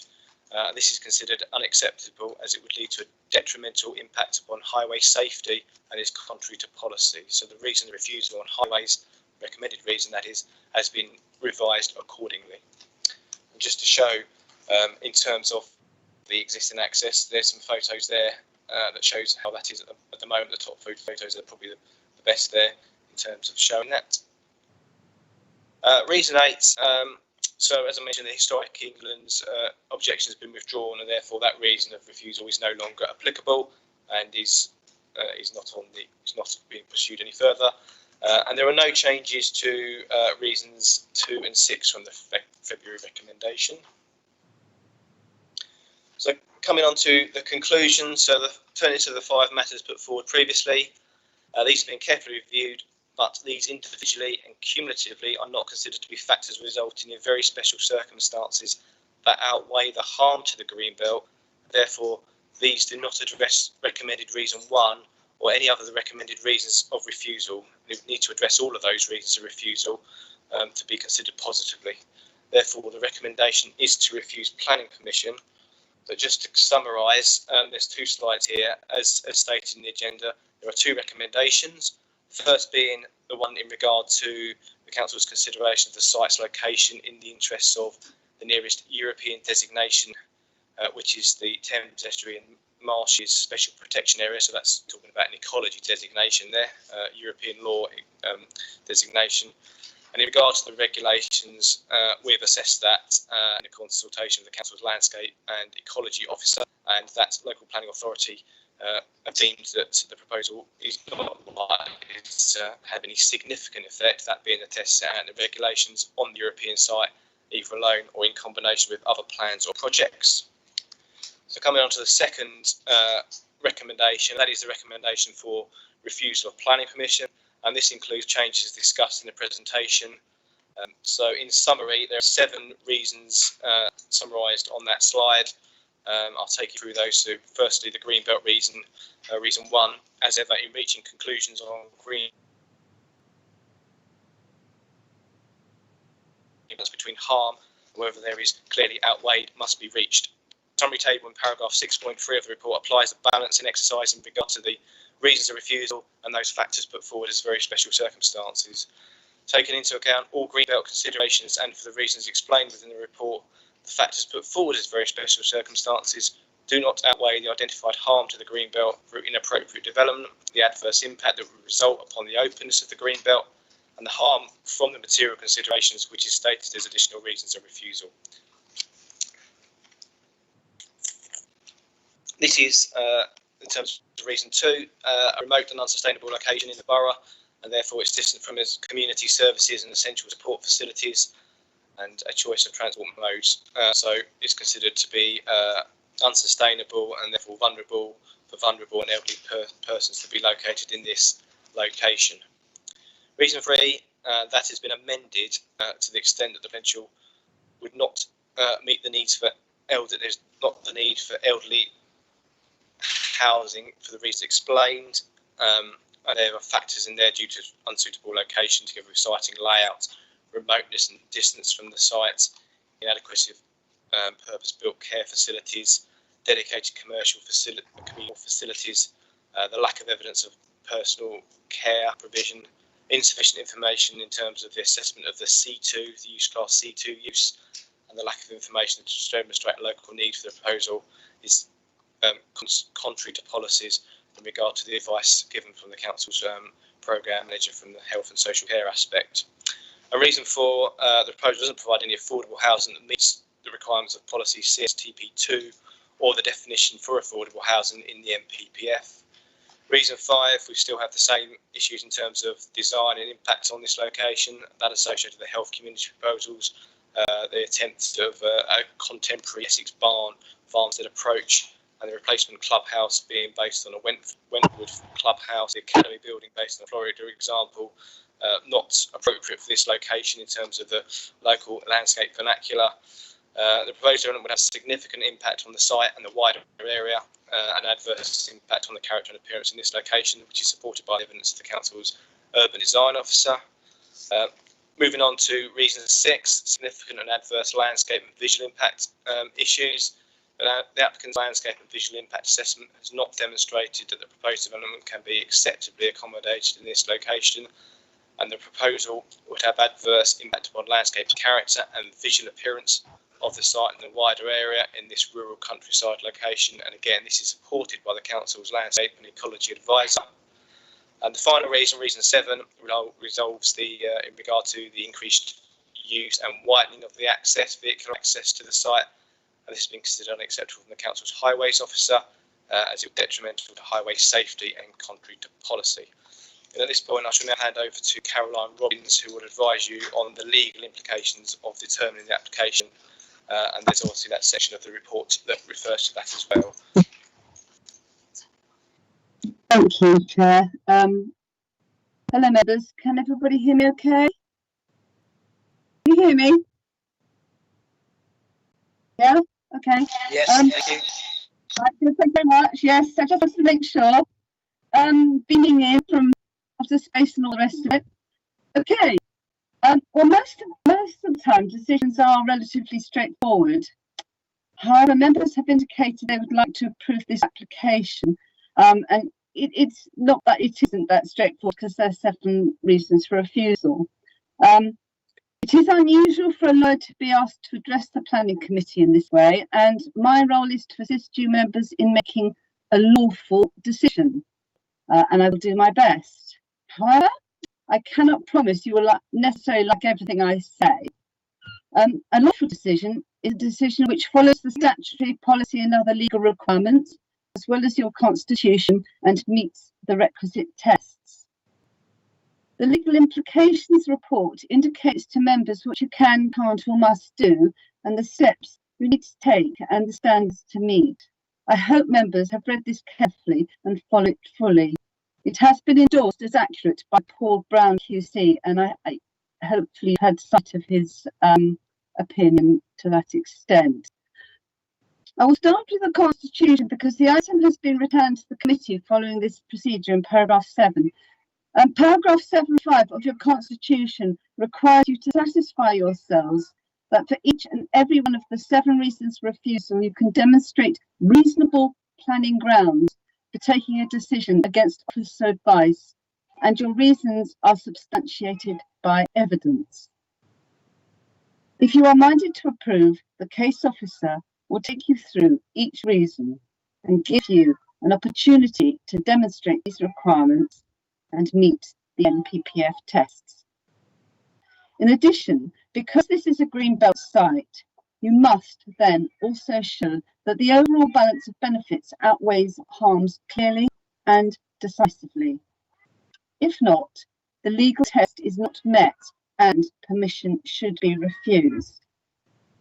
If permission should be refused, your decision will not be lawful. Because there are 7 reasons for refusal that are far-reaching, and that to refute some of them would entail straying into legal territory or questions of law. If you can hear a noise in the background, I've got a cat shouting at me, actually. I thought I'd escaped from everything, so sorry about that. Members are advised to look back at the requirements in your Constitution that I have just referred to, and the legal implications report before considering a motion to approve. Your constitution provides a basic guide and is drafted to steer you in making lawful decisions and must be followed. Now, only material considerations can be taken into account, and I've made sort of a bit of a list of some of the things that shouldn't be taken into account. Okay, so one of them, the ability of the Secretary of State to call in the matter in terms of it being used as a buffer or in some positive way. This has been confirmed by Paul Brown QC as not being a relevant consideration.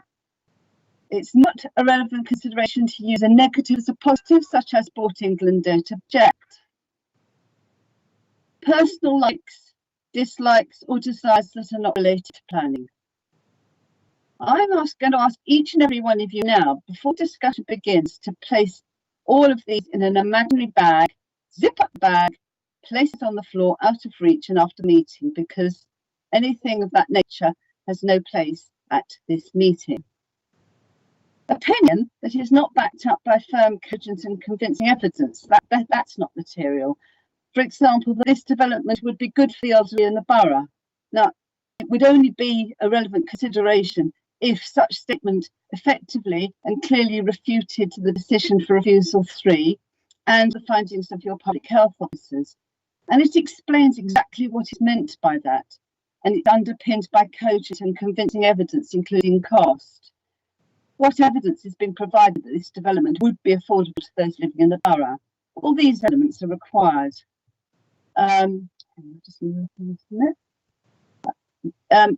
It is not relevant that Thurrock should take a leadership role in allowing a development such as this. This is not a material planning consideration and cannot be taken into account. This is a matter for the local plan and not a planning application decision. Greenbelt release. This is because at this point in time it is speculative and not evidence-based. There is no evidence this site will be released from the green belt. In fact, I'm told it is one of the least sustainable sites that was put forward. Other matters that should be dealt with in the local plan. Please listen to your case officer if he advises you that something is for the local plan. Reason number 3 has changed. It now focuses on the more important and fundamental issue of need. The issue of use classes regarding as being dependent on whether the development is capable of meeting identified needs of the elderly in the borough in the first place. So there's no need to get bogged down on use class, however many barrister opinions have been provided. It distracts from that fundamental issue. As I hope you've appreciated from the report, your officers advice robustly recommend refusal. This makes a planning judgment to justify approval more difficult to justify when applying the tests in the NPPF. You have heard from Chris, who is the case officer in the matter, and as required by your constitution, he has described how he has carefully considered the reasons you provided in February to support your motion for approval, contrary to officer recommendation. He has taken you through each of your reasons, has explained his evaluation, and has summarised the planning position in his professional opinion. He has concluded that no very special circumstances exist in this case to justify approving the application. This application proposes inappropriate development in the green belt, and approval should only be given if, taking into account all material planning considerations, including each and every reason for refusal and all benefits and harms, the test set out in NPPF 144 is satisfied. Further, unless the test is clearly and decisively satisfied, permission must be refused. The recommendation is to refuse planning permission, and if members have reconsidered their views since the last meeting and want to refuse, it would make my job a lot easier because a refusal would be a lawful decision.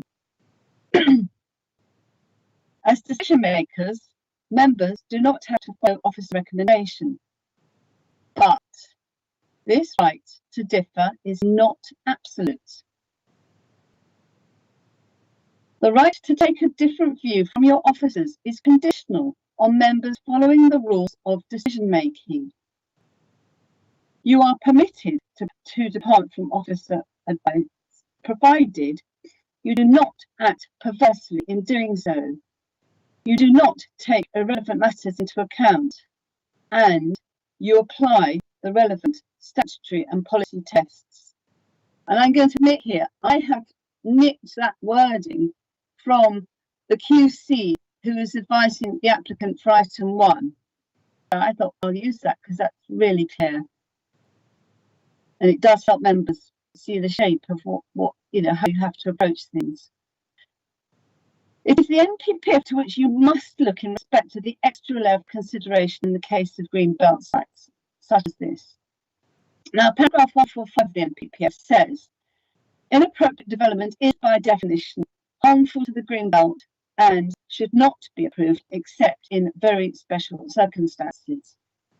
So, for an approval decision to be lawful, paragraph 144 requires local planning authorities, i.e. you members, to ensure substantial weight is given to any harm in the green belt, and to remember that very special circumstances will not exist unless the potential harms to the green belt by reason of inappropriateness and any harm arising from the proposal is clearly outweighed by other considerations. This particular matter has some reasons for refusal, and in line with the NPPF, each one has been given substantial weight.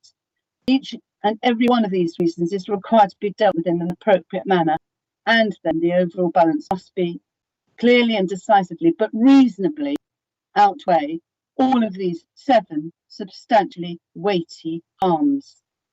This is a very high bar, especially having regard for the nature of the particular harms in this case. If members, you are still keen to approve the scheme, you are reminded that in making your decision, you are required to comply with the general law, national and local policies, and the council constitution. Only material considerations can be taken into account. Reasons given must be cogent, clear, and convincing. In addition, considerations and reasons must be evidence-based. Members have now had 3 months to consider the matter further, and if still minded to approve, to firm up their reasons and gather evidence. You have received legal guidance in the implications report, which reminds you that from a legal perspective, what you can, can't, or must take into account, and the tests to apply. Your constitution also provides you with guidance, and again, I'm going to go through paragraph 75 again, the planning committee procedures. It reminds members that you should satisfy yourselves that you are able to demonstrate reasonable planning grounds for taking a decision contrary to officer advice, that your reasons are clear and convincing, that your reasons are substantiated by evidence, and you should exercise caution not giving undue weight to any particular consideration. In addition, because the site is in green belt, you must apply the appropriate planning tests to demonstrate clearly, i.e. decisively, that the planning balance gives rise to very special circumstances. Now, you would not be wrong to think the presence of a law is the spectre of doom. Of course it is. So now to the risks. Members, your decision taking is governed by law, policy, and the constitution. Decisions must be taken in accordance with these factors. Your decisions must be reasonable, and in planning must be justified and evidence-based. And only material considerations can be taken into account. If a planning decision is not made within the rules, it is unlawful. Legal implications report describes the decision-making process. And if you make an unlawful decision against officer advice, the decision will more than likely be taken away from you because you will have made a decision that the council does not have the power to make. This can happen in 2 ways. The monitoring officer will be under a duty to report this to the full council and recommend they take appropriate action and to ensure the council complies with its legal obligations. And the other way would be by a court of law. An unlawful decision is therefore very serious and would not be upheld as a valid decision. If during this meeting your officers indicate to you that the decision you want to make is unlawful, it means the decision you are proposing to take could or would be taken away. This would only occur in the case of an approval. A refusal of the application would not be an unlawful decision and is probably the course of action you should be advised to take in such a case. It is important to be aware that planning permission does not exist until the planning decision notice has been issued. This means a resolution to approve does not guarantee planning permission can or will be issued if there are issues. Right. An unlawful decision is an illegal decision. It is not legally permissible and no decision notice could be issued. Accordingly, there could be an embarrassing situation where the committee has voted to approve but cannot legally justify approval. It doesn't need me to tell you this scenario is to be avoided at all costs. There is a statutory process for this, which I shall describe presently. Because the way the planning system works, a refusal would not be an unlawful decision. It follows that any decision to approve can be capable of being an unlawful decision. There is also such a thing as an unwise decision. This would grant planning permission, but it could expose the council to a risk of a call-in by the Secretary of State or a judicial review. This could arise because the planning judgment is not an exact science. That is to say, others call into question what appears at the time to be a lawful and reasonable decision. It is potentially a very fine line, and lawyers love to find the cracks. They could be very good and effective doing so, and the case books are full of decisions which appeared good at the time, but were later proved to be flawed. Accordingly, be under no illusion that it would be easy to spot the point when approval against officer's advice can be regarded as lawful, especially when the tough tests in the NPPF 144, which require a matter to be refused unless the harms are outweighed by the benefits, clearly and decisively. The legal implications report indicates that calling by the Secretary of State is not a relevant consideration. So to clarify, a call-in cannot be taken into account as a buffer or justification for departure application. And this, as I said previously, but it's not irrelevant to be mindful that in approving an application contrary to officer advice, there is a risk of a call-in. Whether a matter is called in or not is a matter over which none of us have control, which is why it is a risk. But it does happen, and it did happen to Thurrock in 2014. Chris has explained your planning officers could not represent the council at a called-in public inquiry. This is due to the professional code of your planning officers. That is to say, because the recommendation was against officer advice, your officers could not represent the council. Instead, in 2014, it was members who were called to represent the council. It follows that before contemplating approving the application, the members should remember the express requirements of your constitution and satisfy yourselves that your reasons are substantiated by evidence and you're able to demonstrate reasonable planning grounds for taking a decision contrary to officer's advice. In other words, ensure your decision would stand up to scrutiny if you were called to justify it. Moving on to the likelihood of a legal challenge, unfortunately, I'm not able to give comfort that a decision to approve would definitely not be challenged. It's pertinent to inform members that a correspondence has been received expressly indicating a contemplation of a judicial challenge to an approval.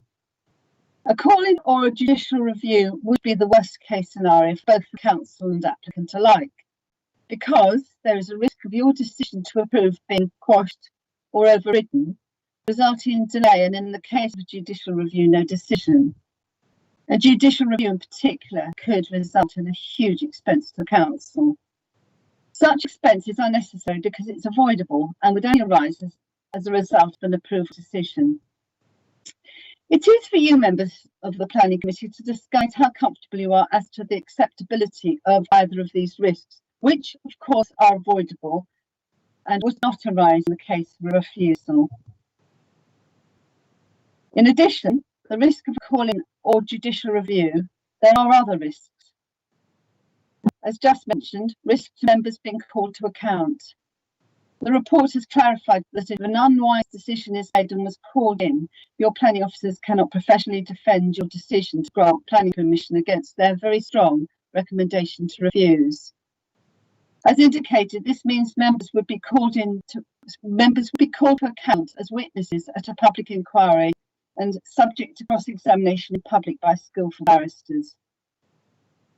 Some members might regard reputational damage as posing an additional risk in this context. There's a risk to the local plan. This proposal is not modest, nor is the harm to the green belt. There is a real concern that if the application is approved, developers could take the view your council is not in control of their planning and view Thurrock as ripe for speculative proposals, which the planning committee might want to refuse, but could find difficult to resist, despite its own reservations and or local opposition. From this flow further linked risks. Reputation to the planning committee itself. Adverse precedent. I refer members to the advice on this in the legal implications report and the importance of certainty for the local planning authority, residents and developers alike. Other side of the same coin would be speculative applications, which could materially compromise the proper planning in Thurrock. It is the fact that members would be approving permission for a departure application against unequivocal officer recommendation that would trigger speculative applications rather than the fact that the development is for elderly persons' accommodation, whether considered unique or otherwise. The ability of members to control inappropriate development in their own wards is another risk. It could compromise members' ability to represent their residents and so compromise their emerging local plan. I've already highlighted the risk of avoidable and therefore unnecessary costs to the council. If members resist speculative applications, there could be an increase in appeals, which could in turn give rise to unnecessary cost implications to the council in defending these appeals. Earlier, in the context of an unlawful decision, I alluded to the risk of a statutory procedure which could be invoked by the monitoring officer under Section 5 of the Local Government and Housing Act 1989. In the context of tonight's planning meeting, I have discussed this provision with the monitoring officer, and it has been agreed that members should be reminded of this procedure and warned that this avoidable scenario must be avoided. If the monitoring officer considered members had made an unlawful decision because such decision is not permissible, it will be necessary to do a Section 5 report for the matter to be referred to full council. A Section 5 report is a very rarely used tool because it is disruptive, critical and undermining to the planning committee and airs dirty washing in public, including outside Thurrock Council. It would be widely known about and not positive to Thurrock's reputation.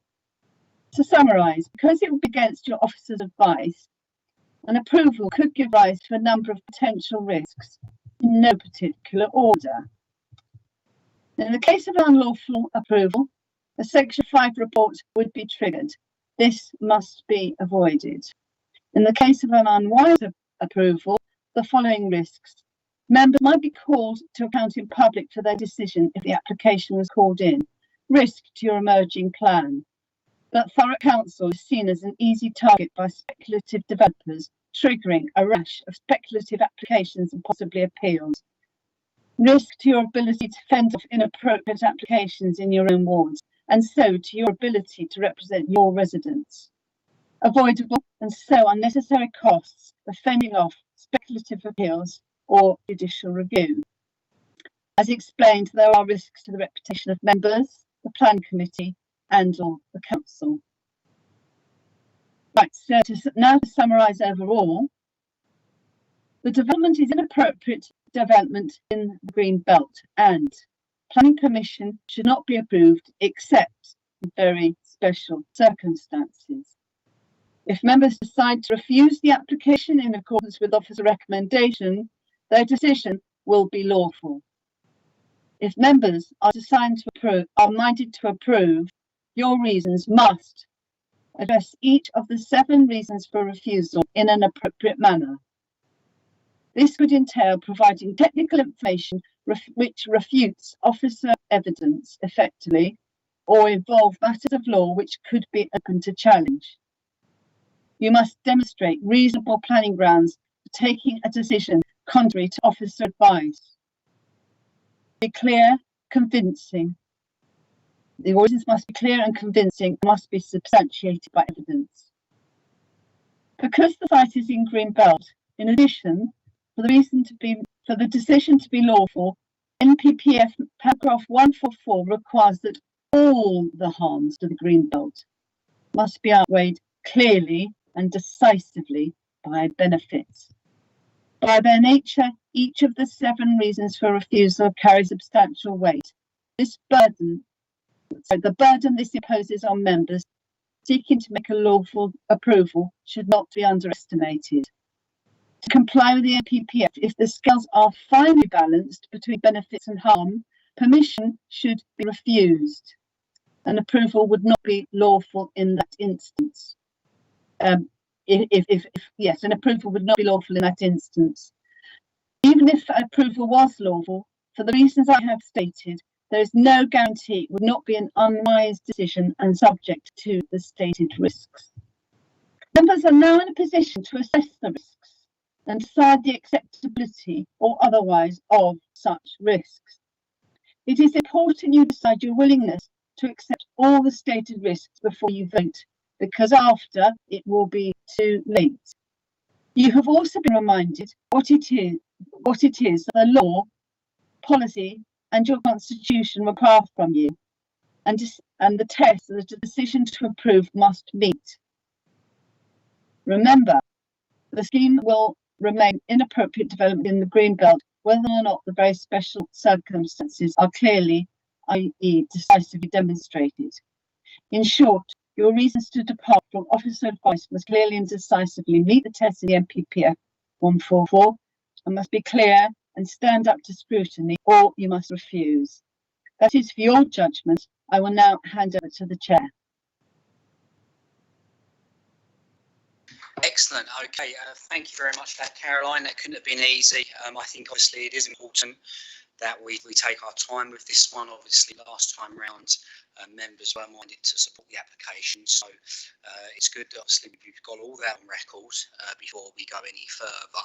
And obviously, thank you very much for that. As I mentioned, that couldn't have been easy.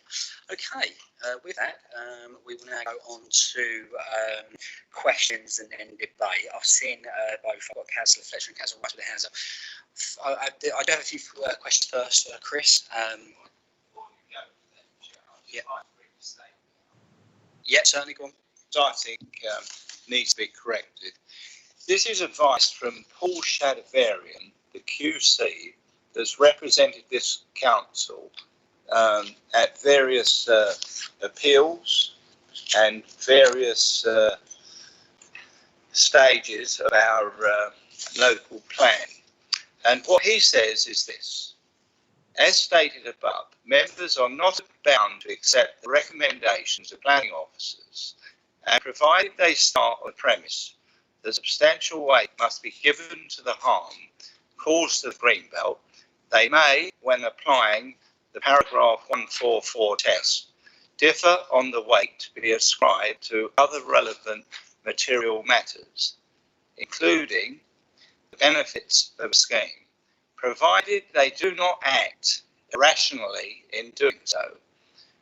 Do not take irrelevant matters into account and apply the relevant statutory and policy tests. Now, that has come from a barrister that's represented this council.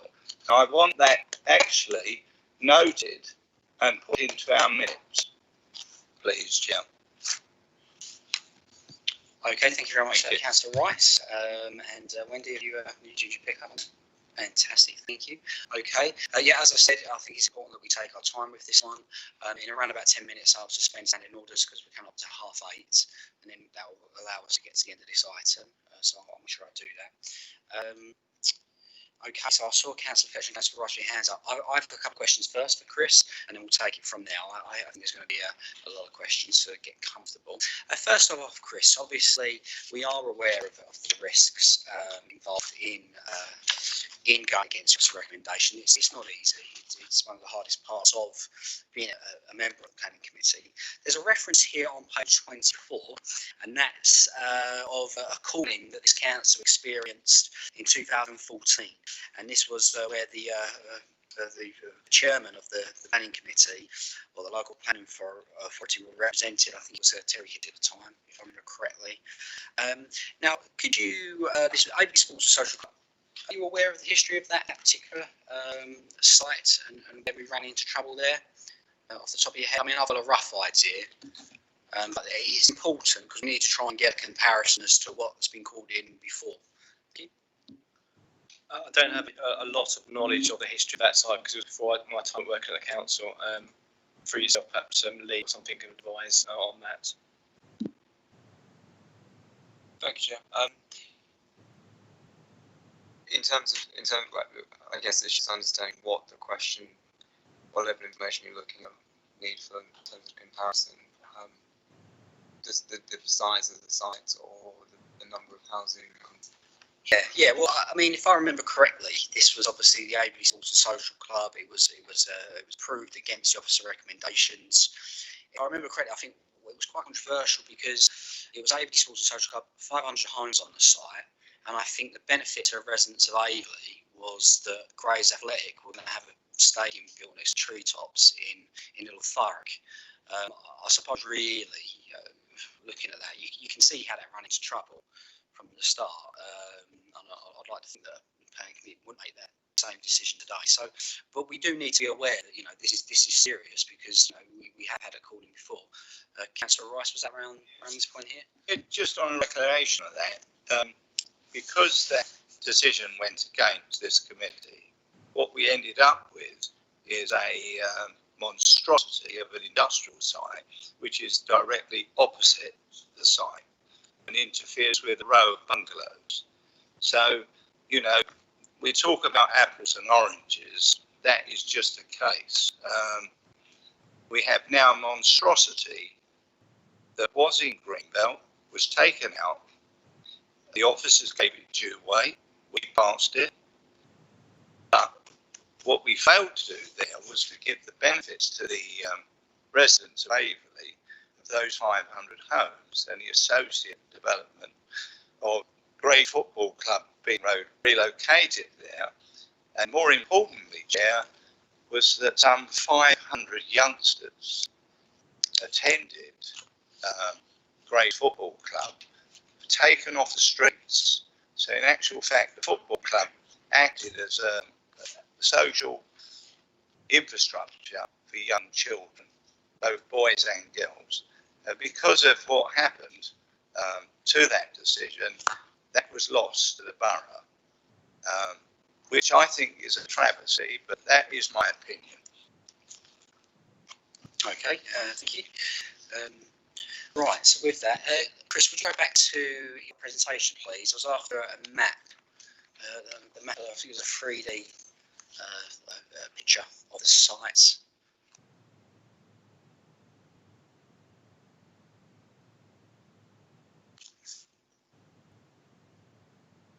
Yeah, keep going, please.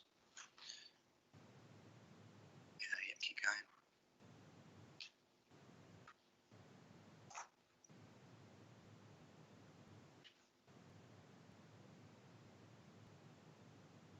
That'll do.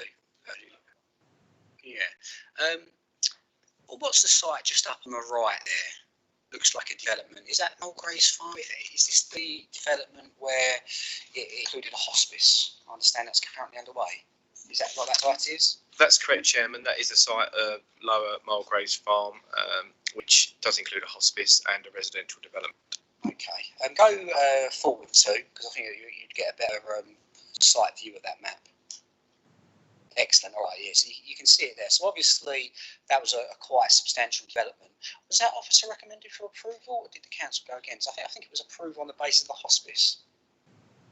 Chris, do you remember? That site's got a bit of history. It goes back to I think 2015. when there was the original application of 50 dwellings and the hospice. That, I believe, was recommended for approval. Lee Nicholson might be able to advise on that, because again, before my time at the council, I've dealt with the subsequent applications that have followed, and the most recent one that's is being developed to the sites for 80 dwellings and a hospice. Excellent. Okay. Yeah. No. If I remember correctly, that was the case. The reason I bring it to members' attention is obviously it's quite a large development, that one, in the vicinity, and it looks like it has one access. So I think that's something we might have to formulate going forward, and because obviously, you know, we're aware of the risks on Lower Dunton Road, but at the same time, you know, we do have large developments in the area. And if you could go back to your slide since February, please, if you go back since there was some bullet points since February. There's no objections. When we say here an objection from the council's programme manager for health and social care stating that the proposal doesn't meet local need or demand and would not be affordable to the people of Thurrock, what's the reference there, affordable to the people of Thurrock? And where's the evidence based on? What's that based on? Thank you.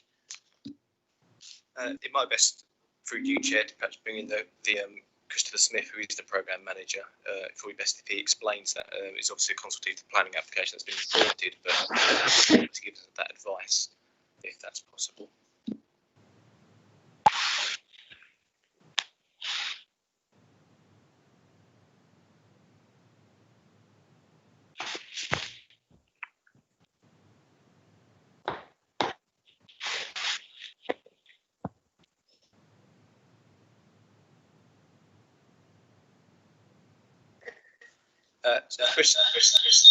Christopher Smith, are you there? Can you just give us some your advice in terms of the consultation once this planning application?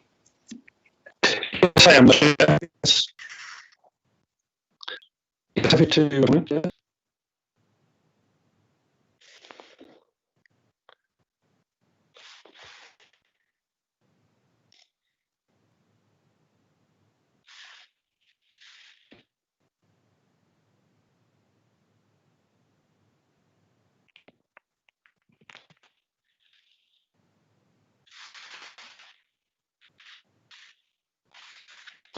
Chair, can you hear me? I'm getting a message that you possibly can hear me.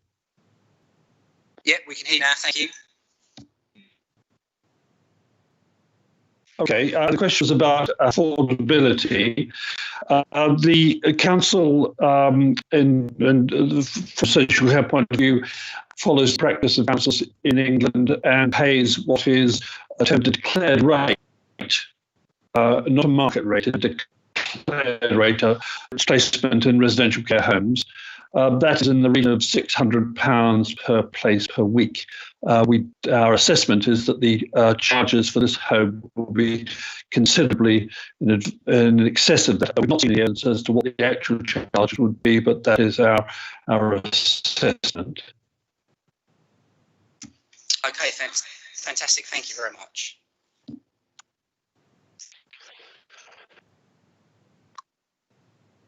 Excellent, fantastic, thank you. Yeah, see, it's difficult, this one, because ultimately we do have an issue with care homes here in the UK, I think. What actually happens, and I do have a few uncles that live in care homes, and it is a bit of a crisis, but what will happen sometimes is if you have a home and you are unable to be looked after at that home, sometimes you will go into care. And my understanding is a care home will charge a resident a certain rate. Yeah, actually, the rates will be higher until that house has been effectively taken into account. Whereas you could have a situation where somebody who doesn't have a mortgage as such, but they would still need care, and some would still go in that care home. The care homes, as a practice, I understand, don't necessarily charge the same rates. Well, it's up to people's opinion. Some would say it's a little bit of a scandal, because the care home can only operate based on the figures probably coming in from people with properties. So ultimately, I think that is an opinion there that it's not affordable to the people of Thurrock. Obviously, house pricing is very expensive here in Thurrock. So actually, you probably find, in my opinion, that you look at people that live on the avenues, you know, these homes would be able to offset potential costs.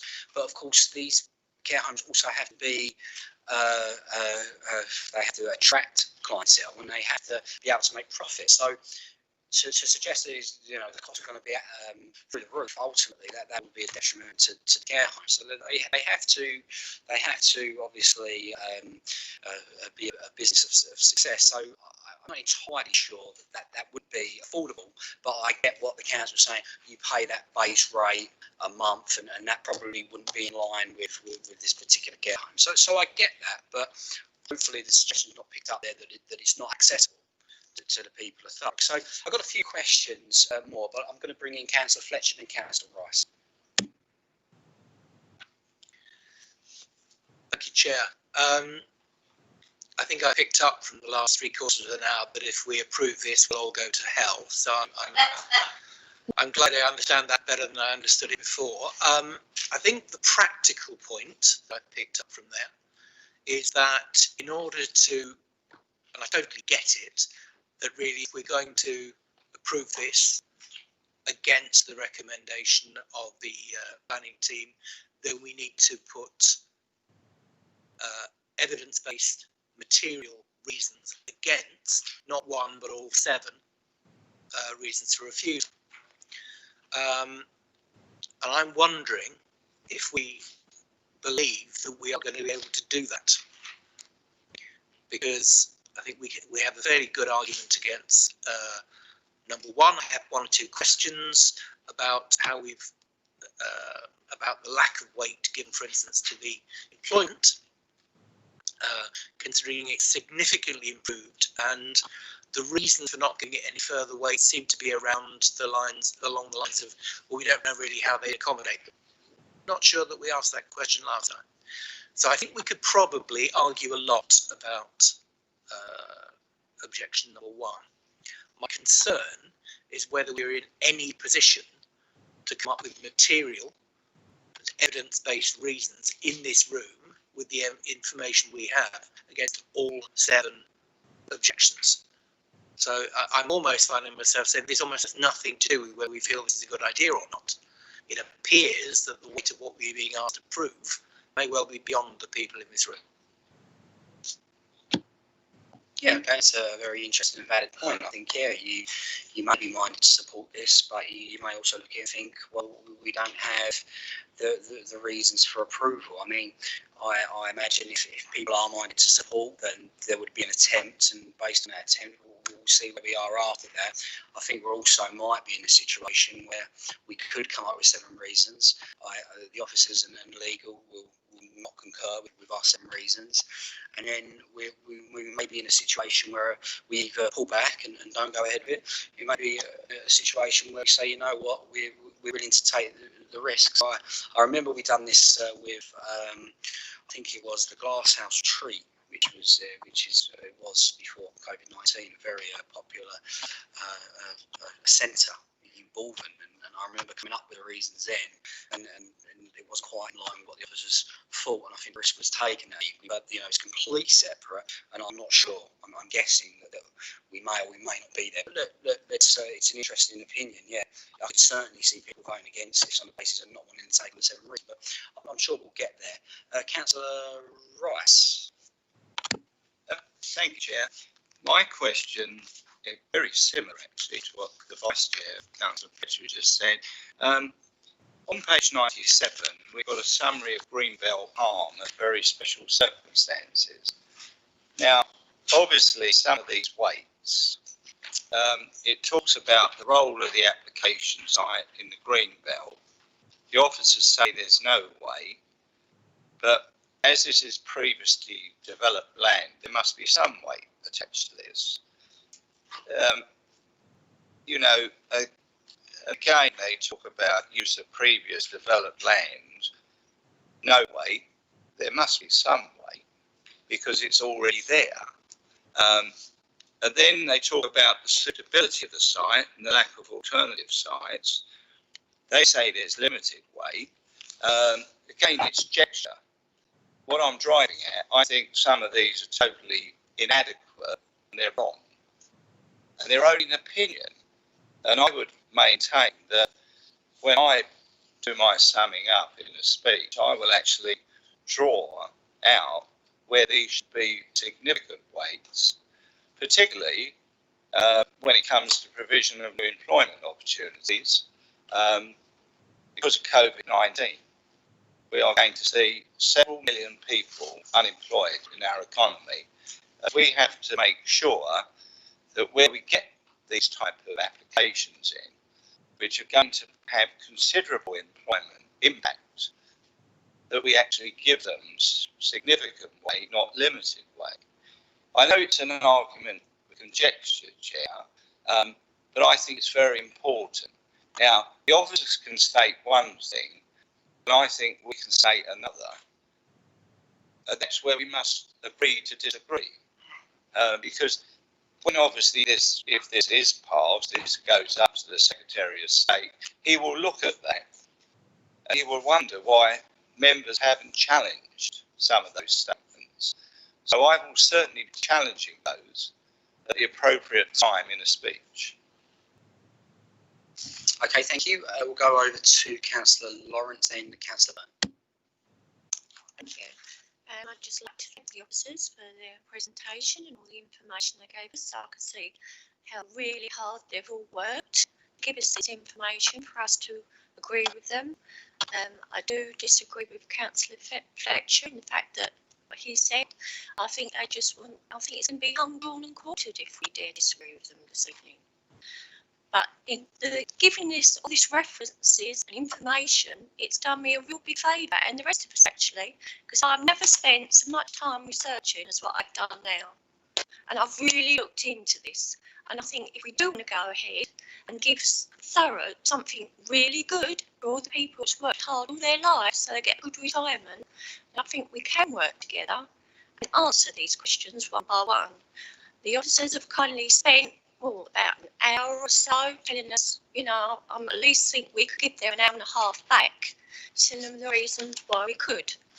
The first thing, which I know will probably discredit, but I don't think that Langdon golf course should be clarified fully as Greenbelt anyway, because it was built on in the first place, make it a golf course, and quite a few buildings on it. It's not full of wildlife and greenery and trees, it's mowed lawns. And I think there's 12 buildings on there, families living there actually pay council tax. So there is building on there already. So how did this get granted in the first place if it's Greenbelt, which shouldn't be touched? Also, I've got here, which I've researched, special circumstances. There is a wide body of evidence that shows a link between good housing and health, as stated by Ian Wake from the council offices here. Thurrock has an increasing ageing population who want to live as independent for as long as possible. It has been proved that retirement villages work, and more are being built throughout the UK. I have an extremely long list here, which I've researched and I've contacted personally and spoke to them all. Very successful, because people want to retire in beautiful areas, not in a concrete jungle. So this is what makes this special circumstances in Langdon, because this is where people want to live. They don't want to live in concrete jungles. They deserve to choose where they live. It is our duty to give our residents the opportunity to choose and live life on their own terms. Okay, fantastic. Yeah, what we'll do, because obviously we're still in the question phase, I did pick up a question there. Are there people living on site at the moment? Are you aware of Chris? Is it maybe, I see Steve's nodding his head, I'm not sure if he can help, but are you aware of that? Thank you. You've got two types of people living there. You've got the people that directly that are there, if you like, to provide security and management of the golf course, but you've also got what they called a hotel, which is residential. People have been living there for years. Okay then, thank you. Right, we'll go over to Councillor Byrne and obviously questions. Thank you. I'm agreeing with Councillor Lawrence for a change, but last time I was totally against this, but I've actually seen one now. One of my friends has done it, and it's brilliant, absolutely. But this is said over there, it will be unaffordable to the majority of people. Thurrock, you need money. The entry level's high, the monthly fees are high, so that place in Langdon will not be full of people from Thurrock. It will be London. So when I've seen, there's not one person locally is in them accommodation. They're all people from London, Church, Romford. But if there's one in London, I'll move there tomorrow. So, but it is, you need money. It's not going to attract the people from Thurrock. Yeah, I mean, it's a difficult one, I think, to assess. Obviously, whilst the huge majority of people who are not affluent, we do have a portion who are very affluent, who've got big homes, and obviously, whilst it's not a huge percentage, you could definitely feel a very small percentage of people. I think broadly, I think whenever you build something, you get people from all over. You get some from Thurrock, you get some from outside the borough. It's no different to employment. I work in the docks at DP World, and we have people from Colchester, we have people from Kent, but we do also have a huge portion of people from Thurrock as well. So I think it's that general mix.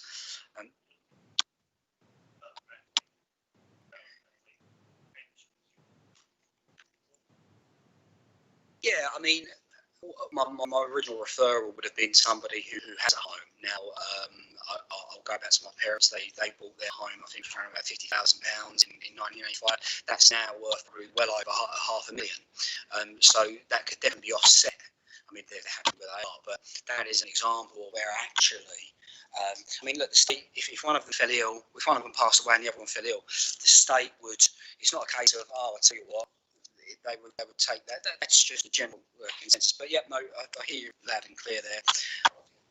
Yeah, go for it. But the one I've seen, you actually have to buy the unit, so you're looking at, I think, £350,000 for the unit. Then you've got your monthly costs. So is this one going to be, you actually buy the residency, then you're paying monthly as well? So you actually own it or lease it for 99 years worth. Oh, sorry, before you answer that, I'm just looking at the time. I think that clock up there is wrong. But it's, I'd just like to suspend standing orders for us to be able to finish this item. Is that agreed? Excellent, fantastic. Chris, if you'd be so kind as to respond to that. Sure. Outlined in the drafts, section 106 planning obligations, it refers to the properties being leased on a 125-year lease. So they would have to buy a leasehold for that property, and then we're expecting additional servicing costs on that, general servicing costs, and probably a care package cost on top of that, depending on the level of care. We don't have all the details in terms of the financial figures, but the concern as you've raised in terms of the affordability is one that's we're concerned about, and that's through our health colleagues in the council offices as well suggested that, and being also that the council wouldn't be able to pay those costs if people got into financial difficulty. That's something that's been raised through the consultation process. Okay, thank you. I've got Steve Taylor, then Councillor Lawrence, and I've got a few more questions. So we'll go Steve Taylor. Thanks, Chair. I was really aiming to clarify a question you asked earlier on 4.33, where it talks about the Programme Manager for Health and Social Care, the gentleman that spoke.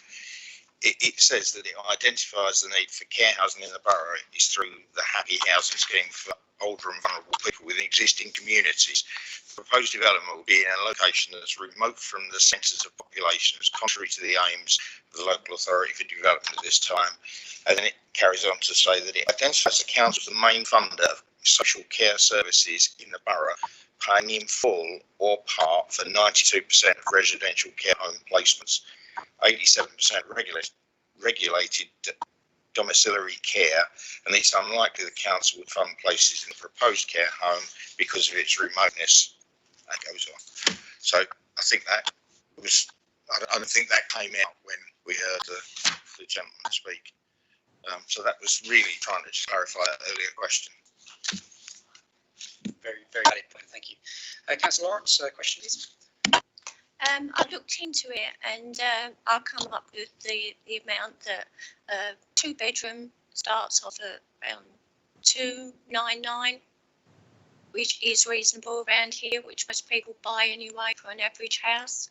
So I wouldn't say that people can't afford it.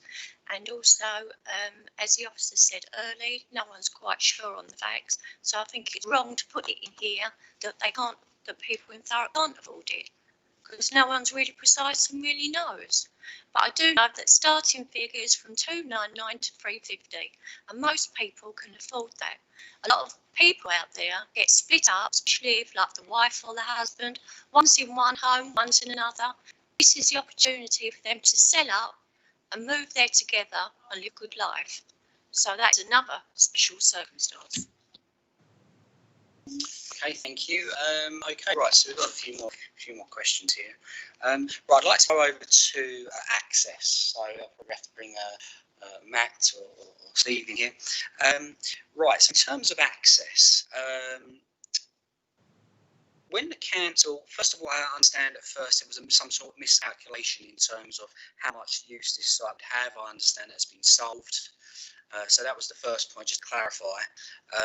The second point would be in terms of the widening of the access. So, Matthew, if you can hear us, what's the general concern at the moment? Is it the access? Is it the additional traffic on the road? Give us a rough idea on where we are, because obviously that is point 7 of reasons for refusal. If you can hear me, Matthew, thank you.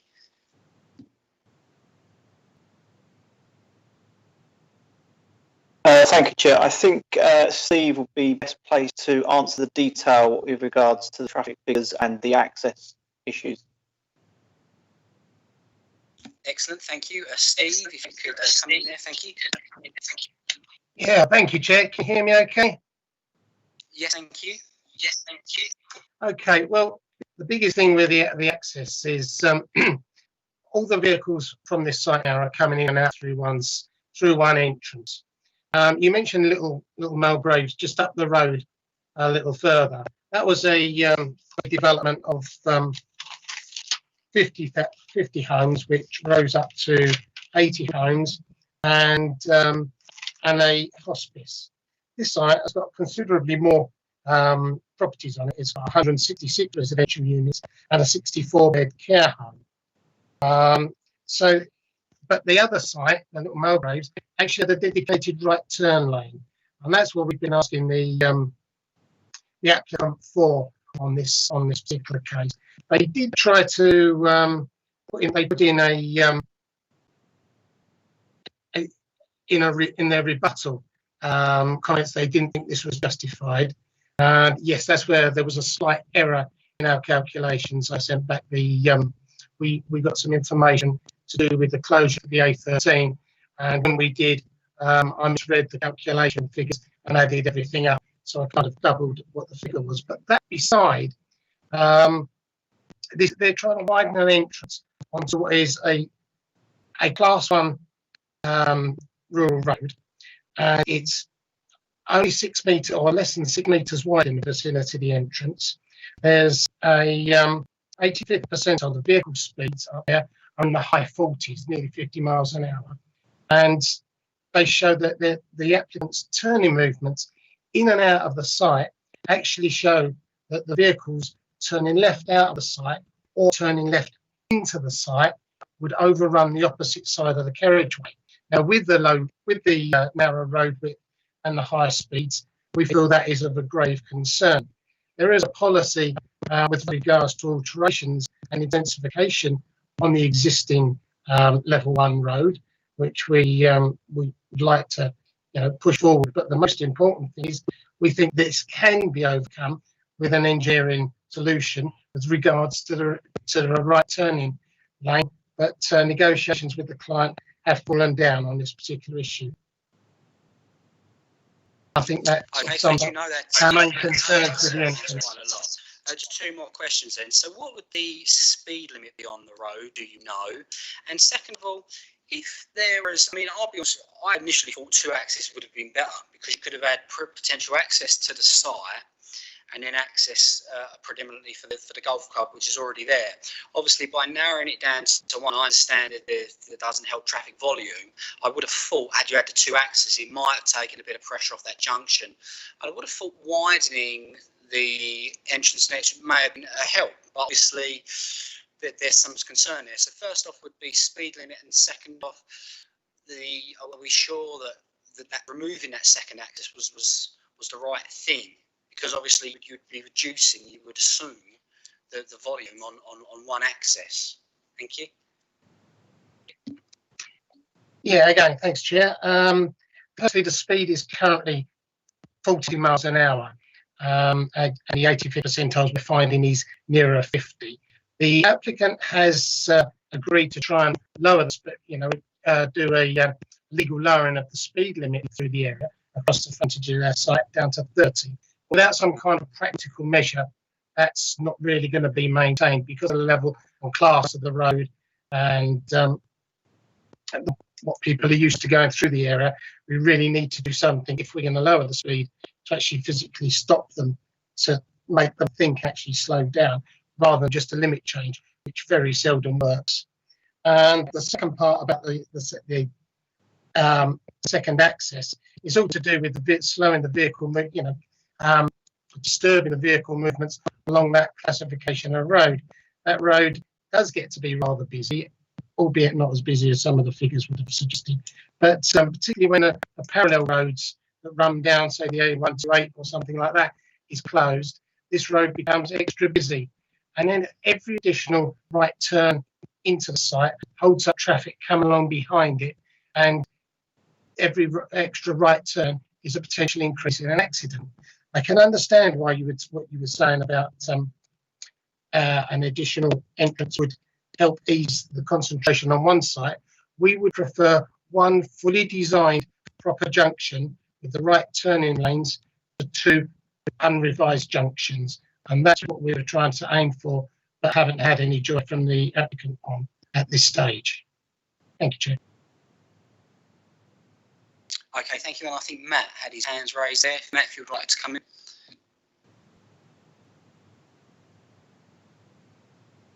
Yes, thank you, Chair. Just to re-emphasise what Steve has said, within our design guidance, we do follow closely government guidance with regards to access arrangements.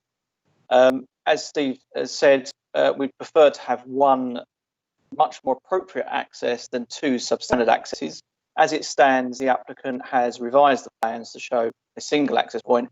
We still consider that to be substandard in relation to the amount of traffic that is likely to be attracted into this site. It's not just residents that are going to be going to from this access. It's also, there's an existing golf course there, which has a certain amount of traffic attraction. You've also got the care home, which would have visitors and deliveries, and you also have other medical uses within that site as well. So when you factor it all into the mix, a simple access arrangement, which is similar to what is currently there at the moment, wouldn't comply with our PMD9 road network hierarchy policy, particularly when you consider a development of a lower number of units, and a hospice a little further up the road has that higher standard, which you would expect on that catchment road. Okay, thank you. And even Matthew or Steve. So was there a suggestion there that you could potentially make it work, but you're not there with the developers yet? Thank you. Yes, thank you, Chair. Yes. There is always an engineering solution to these sort of things. There is potential to widen the road out, provide a right turn lane to enable the right turn movements to be protected against the free flow and safe movement of traffic for people trying to turn into that junction. It would necessitate the need to widen on the applicant side of the road. Therefore, the road would have to kink over to the west slightly, because there's no ability to widen it on the eastern side due to the land ownership issues. So it is within the gift of the applicant to arrange a junction arrangement accordingly. But to date, there's been no firm action on any amendment other than the current proposal which has been rebutted by the applicant. Fantastic, Matthew. I appreciate that. It's nice and clear. Okay, right. So, anyone have any further questions before we go to debate? No. Okay. All right. I do have a few more questions, Chris. I think when you look at the 7 reasons for refusal, obviously that's a lot. I think when we look at the C2, C3 issue, I do wonder. Obviously, the council have come up to a conclusion of C3. But obviously, the applicants are saying, look, this is C2. And obviously, we've had advice from QCs from the council.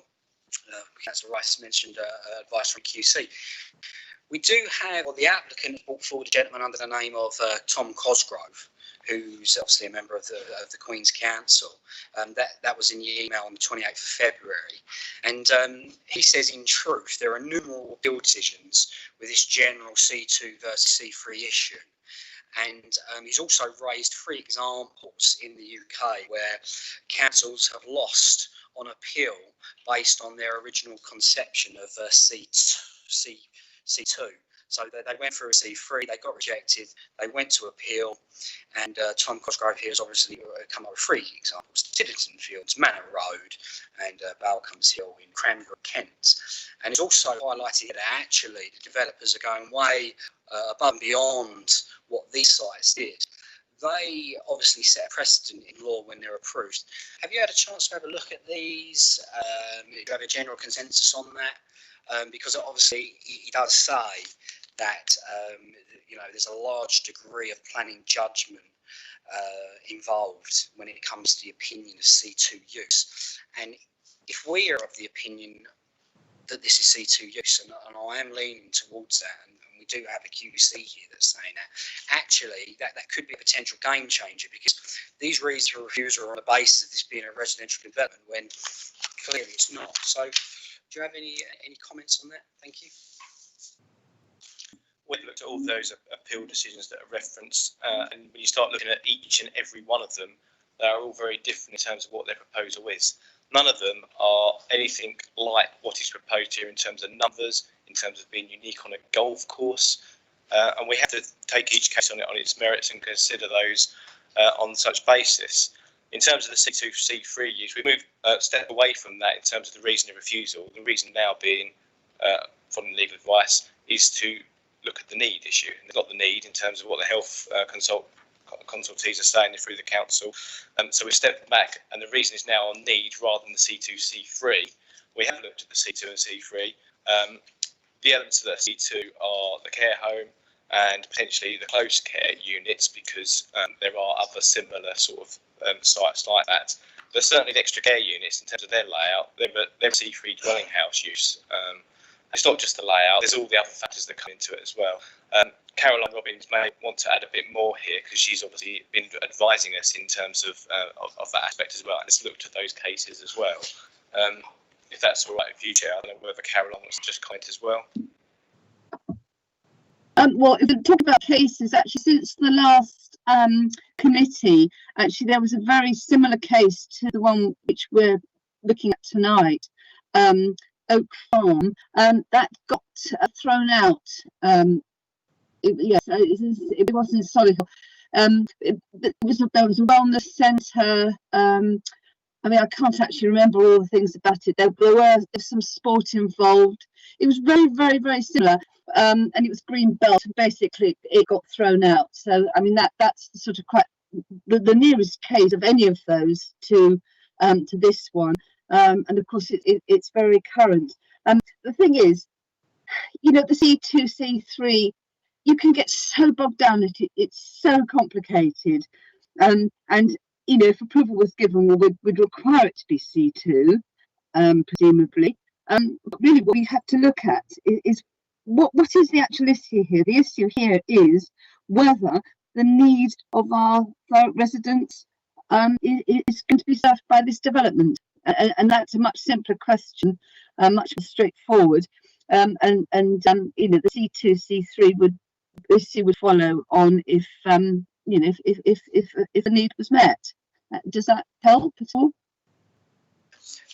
Yeah, thank you, Caroline. I mean, yeah, it's always difficult when you have sort of legal advice. You have a QC here. We have obviously Chris's very professional opinion. It just obviously it's always difficult for us as members because maybe we're not as in tune. It's just, you know, I suppose there is a small chance that we reject this evening and they do win on appeal. Now, obviously, you've mentioned that's highly unlikely, but we do have a QC here who's come up with those examples. And whilst they may be different in their you know, this is the advice of someone from the Queen's Counsel who is actually saying that they're going above and beyond what they've done on this site. So it just I think it makes things difficult for us as members when it comes to making these decisions, because ultimately what's not been mentioned so far is the unique dementia facilities that will be on offer, and then we do have a dementia crisis just around the corner here in the UK, if not already, and really C2 use and dementia care is a game changer, and that's what's potentially leaning me towards supporting this application. And obviously I know there are risks there, but if the end result is that we have a fantastic care facility, it does, I think, help me make that very difficult decision. So, okay, it's food for thought. I understand I understand the opinions there. Any other questions before we go any further? Councillor Lawrence, and then we'll go into debate, I think. I'm just wondering, has the council shared its legal opinion with the applicant before this evening? Chris, would there be any need for that? The content of that has been included into the report. The legal implications side of the report deals with all of that aspect of the case.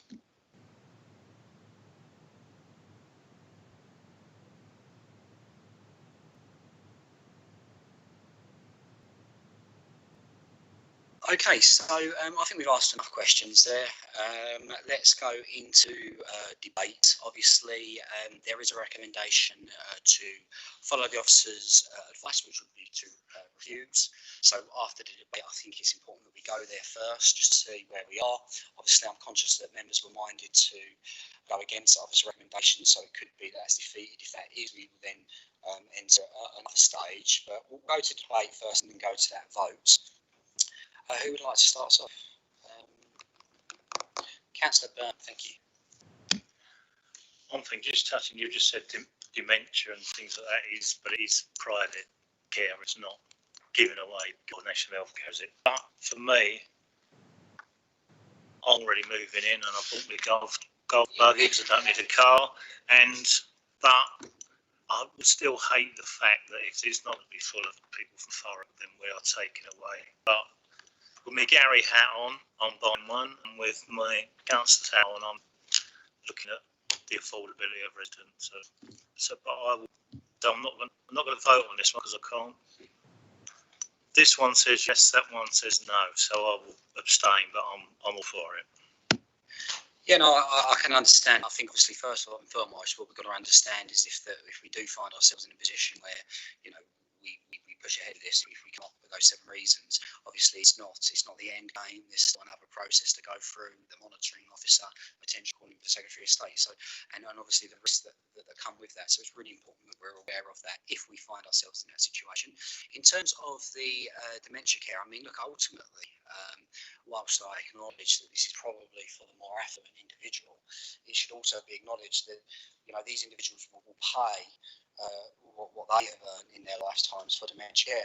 If they did not, they would then become the problem of the NHS. So whilst obviously privatisation is something that we generally don't like and something that we don't want to encourage, it should also be acknowledged that there are a huge volume of people in our country that pay for private care, and if those individuals did not do that and that service was not available, they would all then become the responsibility of the NHS. So there are different ways to look at it, but I do hear you loud and clear. Let's go to Councillor Rice. Oh, it is working. Yes, Chair. Well, I haven't changed my opinion. I think it's a good scheme. We'll come up with reasons. But first of all, when I look at page 97, and we talk about the different weights, it talks about the role of the application site in the green belt, but I'd like to see that given some weight. The use of previous developed land, well, that has to be given significant weight because you've got previously developed land on that site. The suitability of the site and the lack of alternative sites. It says limited weight. I think, again, that should be moderate, if not significant, because where else would you put a retirement village? You wouldn't put it round the one-way system in Grays, would you not? You'd put it in a peaceful surroundings in the countryside. And this is what lends this decision. And then we talk about positively responding to an ageing population in Thurrock. Well, you know, only in the Telegraph a couple of days ago, it talked about only 2.5% of the 29 million homes, dwellings in Britain, are defined as retirement housing. And the number being built has slumped since 1990. So the message there, and this is backed up by Professor Mayhew, he's saying to councils, you know, we've got to build more of this type of housing for elderly people. And dare I say, there are a few elderly people here tonight. I being one of them, being 62 in a couple of weeks' time. I think there's lots of people that could afford this. And we must also remember, Chair, that we have some 30 OAP complexes on the council side that take care of the less fortunate in our society. So there is evidence that we do care, and this is not a private health village. And when we look at it, meeting specific housing needs, the council's advisor says should be limited weight. I think, again, it should be significant. Because what we are, and we cannot escape this, Chair, we are a failing authority. When I say a failing authority, we are underperforming in all the league tables for finished units within not only just our county, but in the region. So we are at the bottom of the table, and these are facts, and I'm sure our officers can back that up if they so wish. I can research the tables, I've got information to my hand. And then we talk about delivery of healthcare and wellbeing improvements. Again, the officers say this is limited weight. Well, again, I would say it's significant. And why is it significant? Well, what we're going to do is present a brand new facility here, which is going to have added value. And the added value, Chair, will be that people can retire, and when they're years advanced and they do need some care, this is built into this scheme. So, you know, again, I think this is wrong. We talk about the ability to positively contribute towards housing land supply. Well, the officers got this one right. They've said significant, which it is, because the articles in the Telegraph and other papers quite clearly say that we're under-providing for retirement. So, you know, there is that. And then we touch on improving the sport and leisure offer for Thurrock.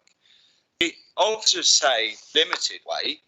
Well, I would say, and there is evidence to back this up, Chair, and it was in recently, I understand it was in the Daily Mail, that people that play golf live longer.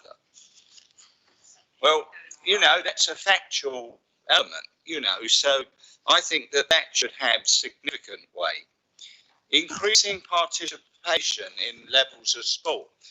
Again, the officers say limited. I think that should be significant. They talk about the provision of new employment opportunities, limited weight, Chair.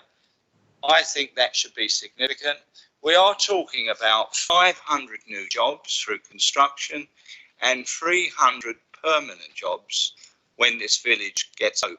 So these are very important, particularly when we come out of COVID-19 and we're going to see millions of people unemployed in this country.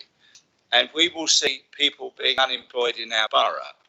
So, and then we talk about the provision, we've touched on the provision of new employment opportunities, and then we talk about maintaining momentum and delivery of regeneration.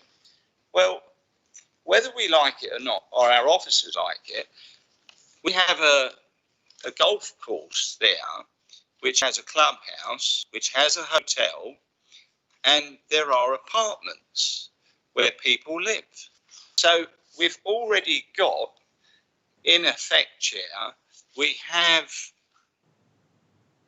the position where we have the factors built in of previously developed land. So we're ticking boxes, Chair. And the most important box that we tick, and at the end of the day, Chair, if this committee was so mindful to actually pass this evening, and I understand what the legal advice is, but, you know, here I have Paul Shadavarian, who's a QC in London, and I wouldn't be impolite to our legal advisor, but I think his expertise is slightly stronger than hers. It doesn't make it right or wrong, but what it demonstrates, Chair, is that when you ask for a legal opinion, you always get two different types of legal opinion. So we must be very clear, Chair, that when it comes to looking at this, I think it's a fantastic opportunity for Thurrock. And I said it last time, and I'll say it again. This is an opportunity. If we do not take it as a borough, this will disappear to Brentwood, Chelmsford. It'll be lost forever. Now, I think that's fundamentally wrong. And what's wrapped around in all of this, Chair, is that we're going to get the C2 use, I should say, which it can't be disputed. It's there in black and white.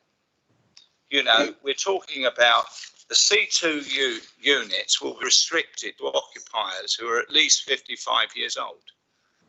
You know, there's an implied position there. You couldn't pitch up and buy one of these units if you were 30. That's what I'm saying, Chair. It talks about basic care packages, additional care packages.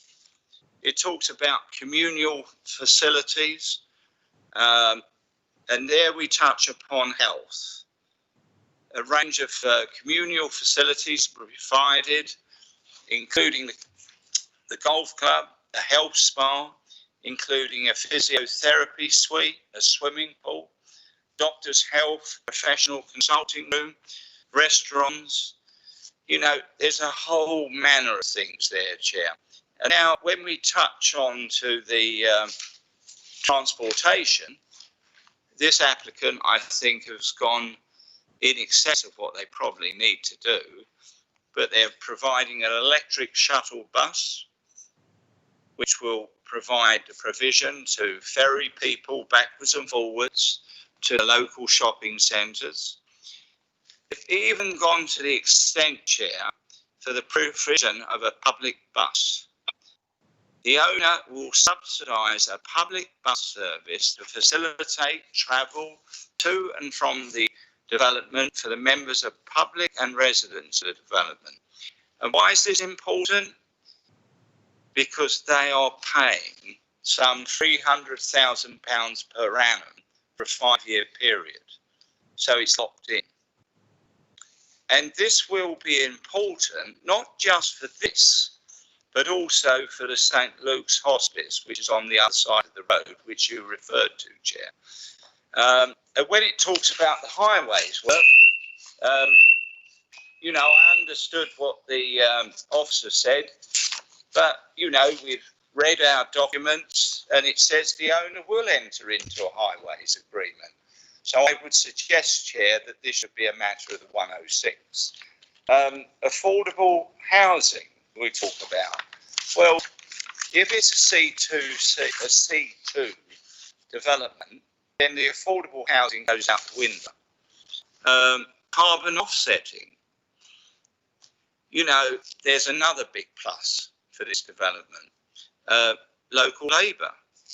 You know, we're talking about now valuable jobs in our community. And I honestly do believe that these units will be taken up by Thurrock people. As I said, there are people of an age in this audience today, myself included, and you know, who knows, you might sell a bungalow and go and live there. Be very pleasant. And to have 24-hour security would even be better. But where I'm driving to, Chair, is that I think the applicant has demonstrated the need for this on previously developed land, which is the golf club. And also, don't forget the other thing we must take into account is a lovely word the planners like to use to us, is sustainability. This will make this whole area sustainable. And I think it's for those reasons that I would commend this, and obviously we will, at a latter stage, come up with the reasons for the departure. And obviously, as you're very much well aware, when we do come up with those reasons, and the members do go to the vote, and if they do pass it, it will then go to the Secretary of State, because he is the final arbiter. And he will decide whether this is a good application or not a good application. And I would suggest to you, Chair, of all the remarks we've heard in recent days through the Prime Minister's office and the Secretary of State for Employment, we must grasp these opportunities because there are tough times ahead for a lot of our populace, and this will provide very valuable jobs. And thank you very much for listening to me, Chair. Okay, thank you very much, Councillor Rice. There was quite a lot there. But yeah, I mean, I think we need to be slightly careful with what's happening in the country at the moment in terms of COVID. I think you are right. We're heading towards very difficult times. We also have to, I think, err with caution because we're not quite sure what's around the corner. And ultimately, we have to also be very careful to protect future developments that are inappropriate, because ultimately, on that base, you could build anything anywhere. But I understand where you're coming from. It was a little bit like the argument, I think, that was leaning towards Little Thurrock Marshes and Tilbury too. I think we've got to be careful because, you know, Tilbury too, there's a vicinity around there and there's a lot of green belt. So even in Chadwell, so we need to be careful with valid points, but careful. But obviously, a lot of what you said there was, I think, very accurate. And obviously, if we do find ourselves having to come up with reasons against, then obviously we will integrate them in. I was looking around, I saw Councillor Byrne and then Councillor Lawrence, I think. Can I say something? And then, okay, excellent. So Councillor Byrne, Lawrence, then Councillor Potts. So Councillor Byrne first. So looking at that, have we actually looked at the planning of this rather than worrying about old people and medicine and all that? If this was like a golf course for only the under-30s, would we thrown it out? Have we actually looked at the plan enough rather than all them fluffy bits around it? Yeah, I think one of the difficulties of the report is obviously we've got conflicting information in terms of the C2, C3 use. I think, yeah, personally, if it was not for, if it was general resident use and not the fantastic healthcare facilities for the older generation and with dementia care, then yeah, I think that would be a game changer. But ultimately, it's for outline permission, and the Section 106 monies does lock in C2 use or thereabouts. Councillor Lawrence, and then Steve Taylor. Thank you. The thing that come to my attention is that everyone still keeps calling this a golf course. Well, it is at the moment, but really we should realise that it's going to be a retirement village with a golf course, and not just a golf course. There's going to be a swimming pool there, yoga, cinema, shops, beauticians, hairdressers, you name it, it's going to be there. And for the retired people that live there, especially when they do start to get elderly and they have trouble, they'll probably be quite happy to stay there. So you want it to keep going out all the time. And also, a lot of people have shopping delivered now. So I can't see it really escalating too mad that they're all going to want to be tearing out their cars every day, because most people who are elderly, they'll be going to these places to spend the day. They'll actually be living there. Okay, thank you, Steve Taylor. Oh, Councillor Potter, sorry, Councillor Potter. Thank you, Councillor Potter. Oh, hello. Yeah, can you hear me? Okay. Yes, thank you. All right, thank you. Yeah, now the thing is, this is quite simple. I was brought up during the baby boom of the 1960s, which resulted in the need for the building of thousands of schools. Now we have a pensioner boom, so we need the equivalent number of pensioner homes, and this development ticks all the boxes. So I'm definitely going to go for it. Thank you. Thank you, Councillor Potter. And Steve Taylor, would like to come in now. Thanks, Chair. I know we went through this 2 or 3 months back, but there's a kind of a few points that I think I need to bring out. First of all, this confusion about what's brownfield and what isn't brownfield. So it's a bit like saying in a forest, if you build a forestry building to put machinery in to look after it, it's now a brownfield site. It's not. It doesn't work like that. So the buildings that are on there were to facilitate the golf course. That's it. In terms of other suitable locations, I'd point out there's 16 other golf courses within a 10-mile radius. And in fairness, somewhere where there are more local facilities would seem somewhat more appropriate, since this is down a country lane with no footpaths, no cycle paths. The bus, which is 5 years, and there's no idea of what the timetable is or how that's going to work. So in terms of access to this site, outside of driving, it's very poor. It's on a road that's used as a cut through. If anybody ever uses that road, it's as busy as hell. The traffic coming up and down it, because it's used as a cut through between the A127 and the DP World pool. And it's constant all day. It's not just in a rush hour, it's all day long. And it is a 40 limit, as was pointed out earlier. You'd be hard pressed to find anybody doing less than 40, that's for sure. It's a dangerous road. There's been loads of accidents on it. And the entrance to the golf club currently, if you've ever been there, is actually if you are heading south, it's a blind bend, or north, it's a blind bend, and it's on a rise. So you've got very poor visibility in either direction. And I accept the point that the junction could be improved, but it's still a very dangerous road. It's another point I would make. And if you think about other golf clubs that would probably be more suitable, I would have thought also would have been, simply because you've got local facilities, you've got bus routes, you've got a lot of other local facilities which you don't have down Lower Dunton Road.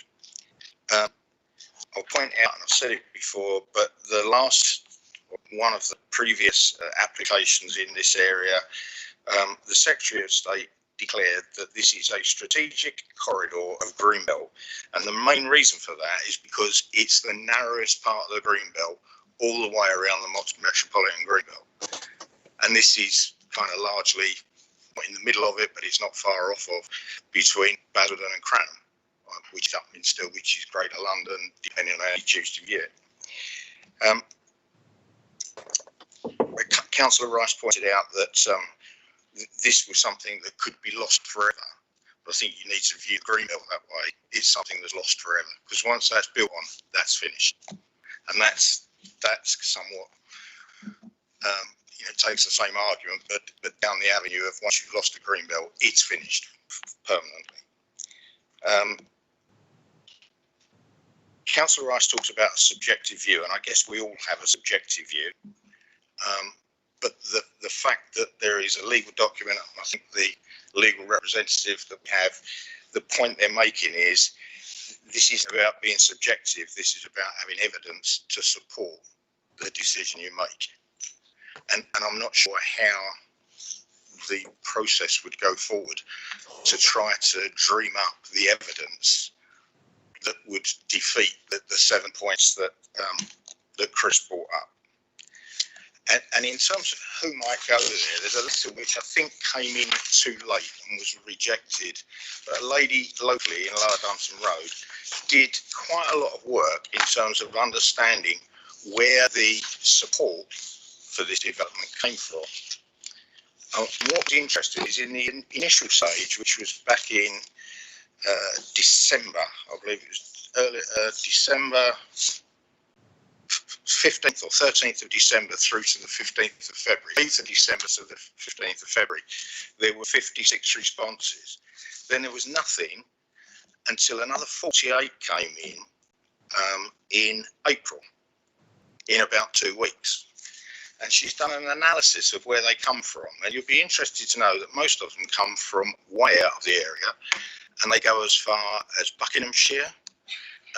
They go out as far as where have we got Buckinghamshire, Plaistow, Rayleigh, Billericay.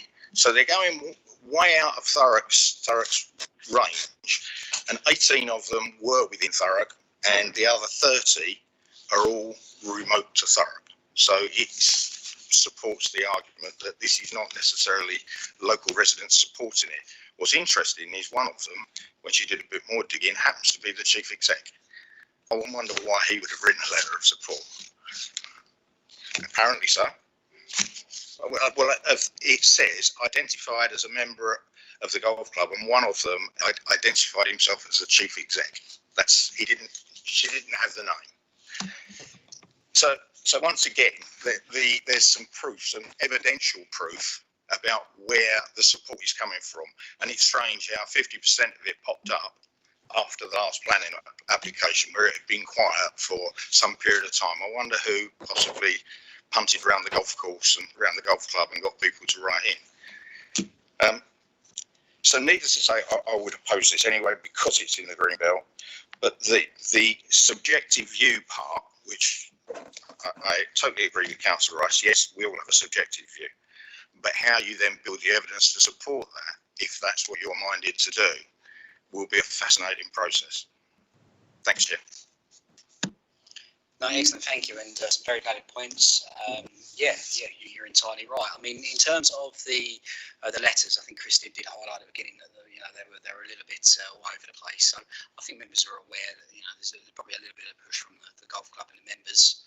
I think residential letters are important. It was one of the reasons that I wasn't too keen on Little Thurrock Marshes, because we had a petition of over 600. But ultimately, it's definitely been picked up. Many of the points you raised there are valid, and it's what makes this an incredibly difficult scenario. But did anyone else want to speak? No? Councillor Fletcher. Thank you, Chair. Really am very much torn on this, and as has been said by numerous people, there are subjective opinions on both sides. I do think, from what I've heard, I think this question of the potential benefit outweighing the harm, I think the real picture is not as it's being presented, and I think we can probably have a very good case for saying that actually not enough weight has been attributed to some of the benefits. But I've tried to sit and take the advice Caroline gave us to actually look in terms of pragmatically look at whether we can materially overcome all 7 objections. And personally, I don't think we can. And while I do think this is an excellent idea, I think there are too many reasons why this is not the right place for me personally to support it. But I have to say I was slightly towards it before, and I just feel that there are too many reasons why it won't go ahead for me to feel that it's supportable. Yeah, I totally agree with you there. I think it is a difficult one, and we'll have to see where we end up. Okay, right. So I think everyone's had their contribution. Chris, with access, obviously there are Section 106 agreements there. Obviously, the officers suggested there we might not be a million miles away of coming up with something that would be deemed suitable. Obviously, access is a reason for refusal. Is there anything there that we could, let's just say we were minded to approve? Is there something that we could put there in terms of a Section 106 agreement that actually insists that if the development did go ahead, it would have to have a widening of that section of the entrance for the developers? Because I think we're in a difficult scenario where clearly the access is an issue, but at the same time we're not far off it. Is there something like a condition that can be put in that they work with the officers to widen that access via the Section 106 monies? I think it would need to be for a Section 106, and the developer would need to pay. And I don't know what the costs involved would be in terms of the works required to the access.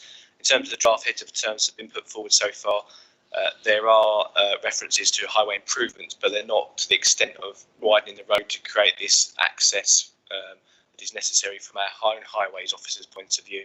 It might be worth our highway officers just giving some input into this, but in planning terms, it could work for a planning obligation, obviously subject to the requirement of the amount for the developer to pay and, if necessary, planning conditions as well that could deal with that.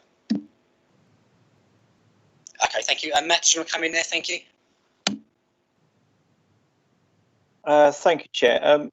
We could do it by a range of different measures. I would probably suggest that a condition would be appropriate in this occasion, to do a prior to commencement for details to be submitted and approved and then implemented prior to first occupation. And if you were minded to, you could instill in the Section 106 what parameters that the committee would want to see in relation to how that access is meant to operate. So I'd probably say it would be a bit of both, condition and 106. We're taking your steer as committee, what you'd want to achieve. Thank you. And Matt, really, what my opinion on that would really be what you guys were after. And I think there was a mention there of slightly widening the road for access. So really, it would be a condition and Section 106 money is put aside for you and the applicants to potentially make it work. Would that be acceptable? Yes, Chair. I would probably say that we would expect it to be done under a highways agreement. So the developer will be responsible for building the access, which is standard for any development. So there wouldn't necessarily need to be a Section 106 contribution to that, unless it was something that was outside their control, such as if there was a requirement for a traffic regulation order for improvement. But what you could instill into the 106 is a set of parameters that the developer and officers would have to work towards in line with what you would want to see. Okay, Matt, thank you for that. Appreciate it. Thank you very much. Okay then, right, so I think everyone has contributed to this, obviously, but it's coming up to 9:30, so I think we'll come to some sort of conclusion now.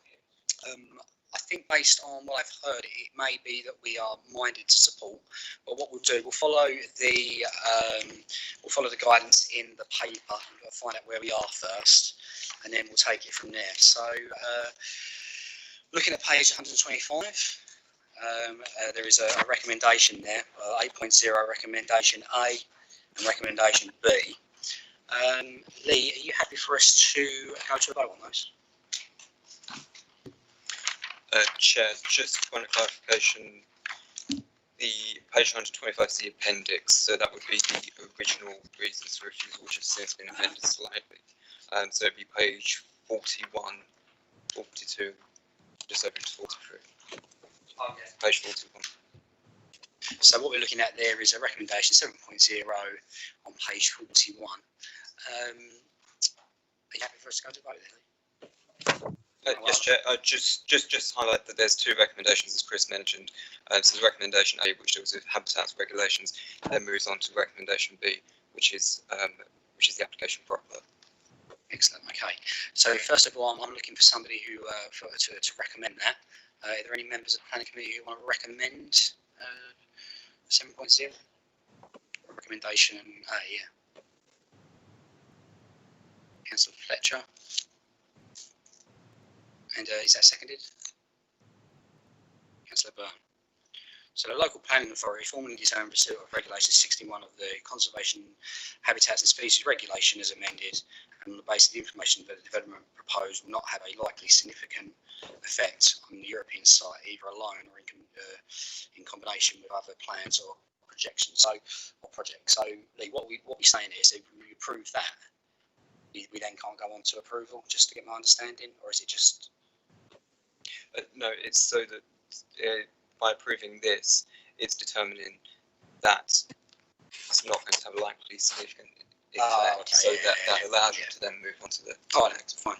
Okay, so Councillor Fletcher, you've proposed that. Councillor Byrne, you seconded that. All those in favour?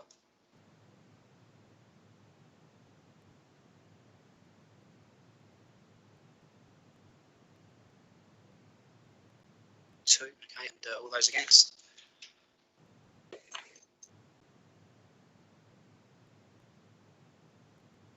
Yeah, perfect. Okay, so that's defeated. Lee, do we then go on to recommendation B, or is it no need? Sorry, Chair. Just to reiterate that to approve recommendation A allows to move on to a recommendation to determine the application. Otherwise, you're determining that the application will have a significant effect on European sites and in combination with other sites. So that essentially blocks you from making. So you have to go through recommendation A to approve recommendation A, which then allows you to make a determination on the substantive application. Essentially, I'd suggest that, I'd look to democratic services, but I suggested that vote might need to be retaken given the direction that the committee did. Oh, okay, yes, sorry, no, that's not how I anticipate the first one. All right, then.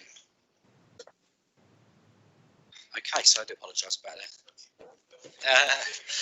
Sorry, there's a bit.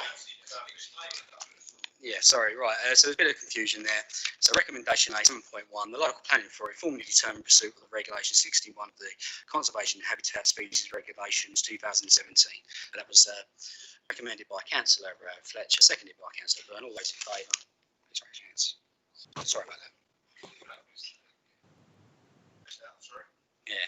Yes. Okay, fantastic. Lindsay, have you got that? That's unanimous. Brilliant, fantastic. Okay, so we now go on to recommendation B. That's to refuse planning permission for the following reasons. Is anyone like to recommend that? Councillor Byrne. Okay, is that seconded? Councillor Fletcher. Okay. So all those in favour of refusing planning permission, please raise your hands. There you go.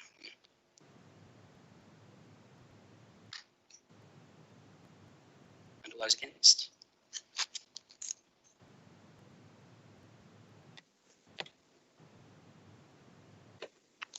Councillor Potter, can you see? Can you raise your hands? Yeah, fantastic.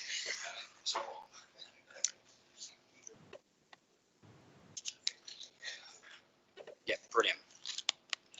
Okay. All right then, so Lee, I'll bring you in there. Obviously, we voted to we'll go against the opposite recommendation. Would you like to take us forward? Thank you, Chair.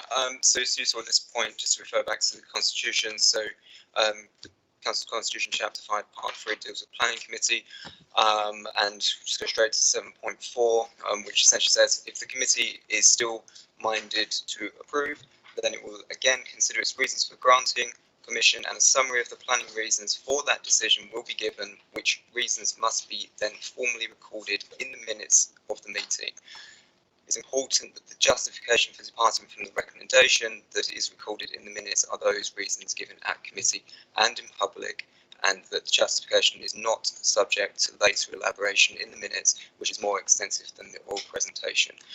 So what we would do at this point is to hand, with your agreement, Chair, is to hand back over to the planning case officer who can put the reasons for refusal up onto the screen, and then we need to go through that exercise of going through each reason for refusal and clearly recording the committee's rationale and reason for going taking a different direction.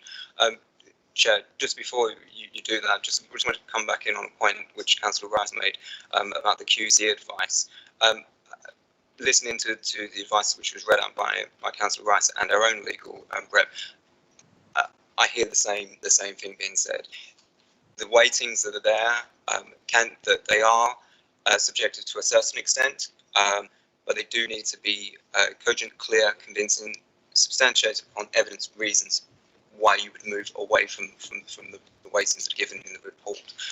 The weightings that are given in the report are consistent with those imposed and applied by planning inspectors. So that's the reason why, when you look on page 40, the weightings there, they are consistent with planning inspectors' decisions, and that's the reason why that's been set out. So again, if you are looking to move those from one end of the scale to the other end of the scale, there does need to be that narrative or reason, rationale why you move that from one end of the scale to the other. So with that said, Chair, I suggest we bring Chris back in and go through that exercise. Thank you, Chairman.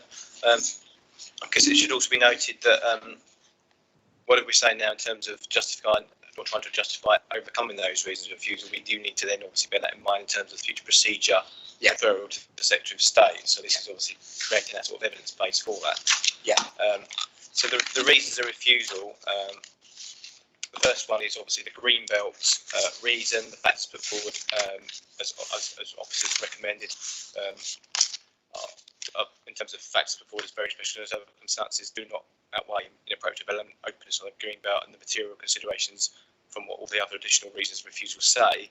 So we now need a reason for departing from that or overcoming that or addressing that for the purposes of understanding why it's recommended for approval.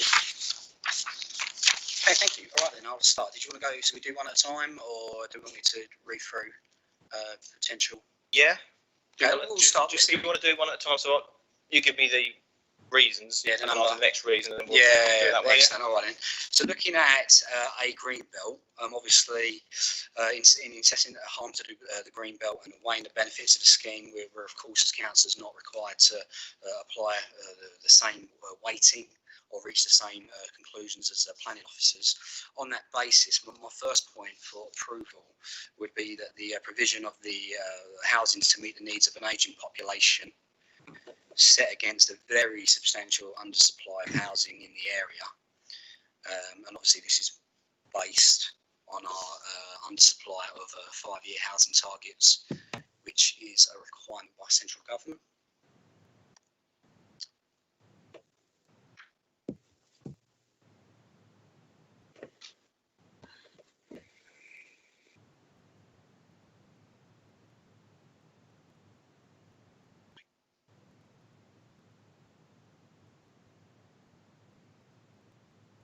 Okay, yeah, you happy for us to carry on? Yep, sorry, I was waiting for you to get us over. I think in addition to that, obviously, we've got to acknowledge that few developers will deliver this aspect of a house building. You know, this is quite a unique opportunity, and thereby, on the basis of its uniqueness, it's of vital importance that specialist accommodation, which I perceive this to be, should carry significant weight.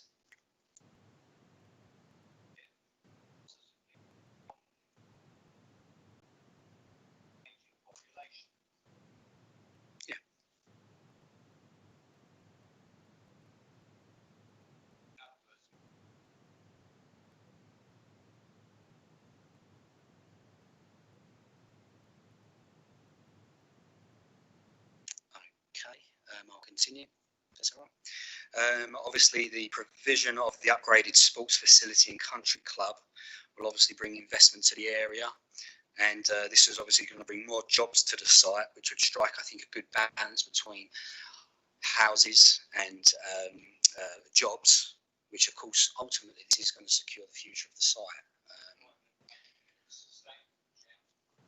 Yeah, whilst also providing that outstanding sporting facility in Thurrock, which of course will be sustainable and have social economic benefits.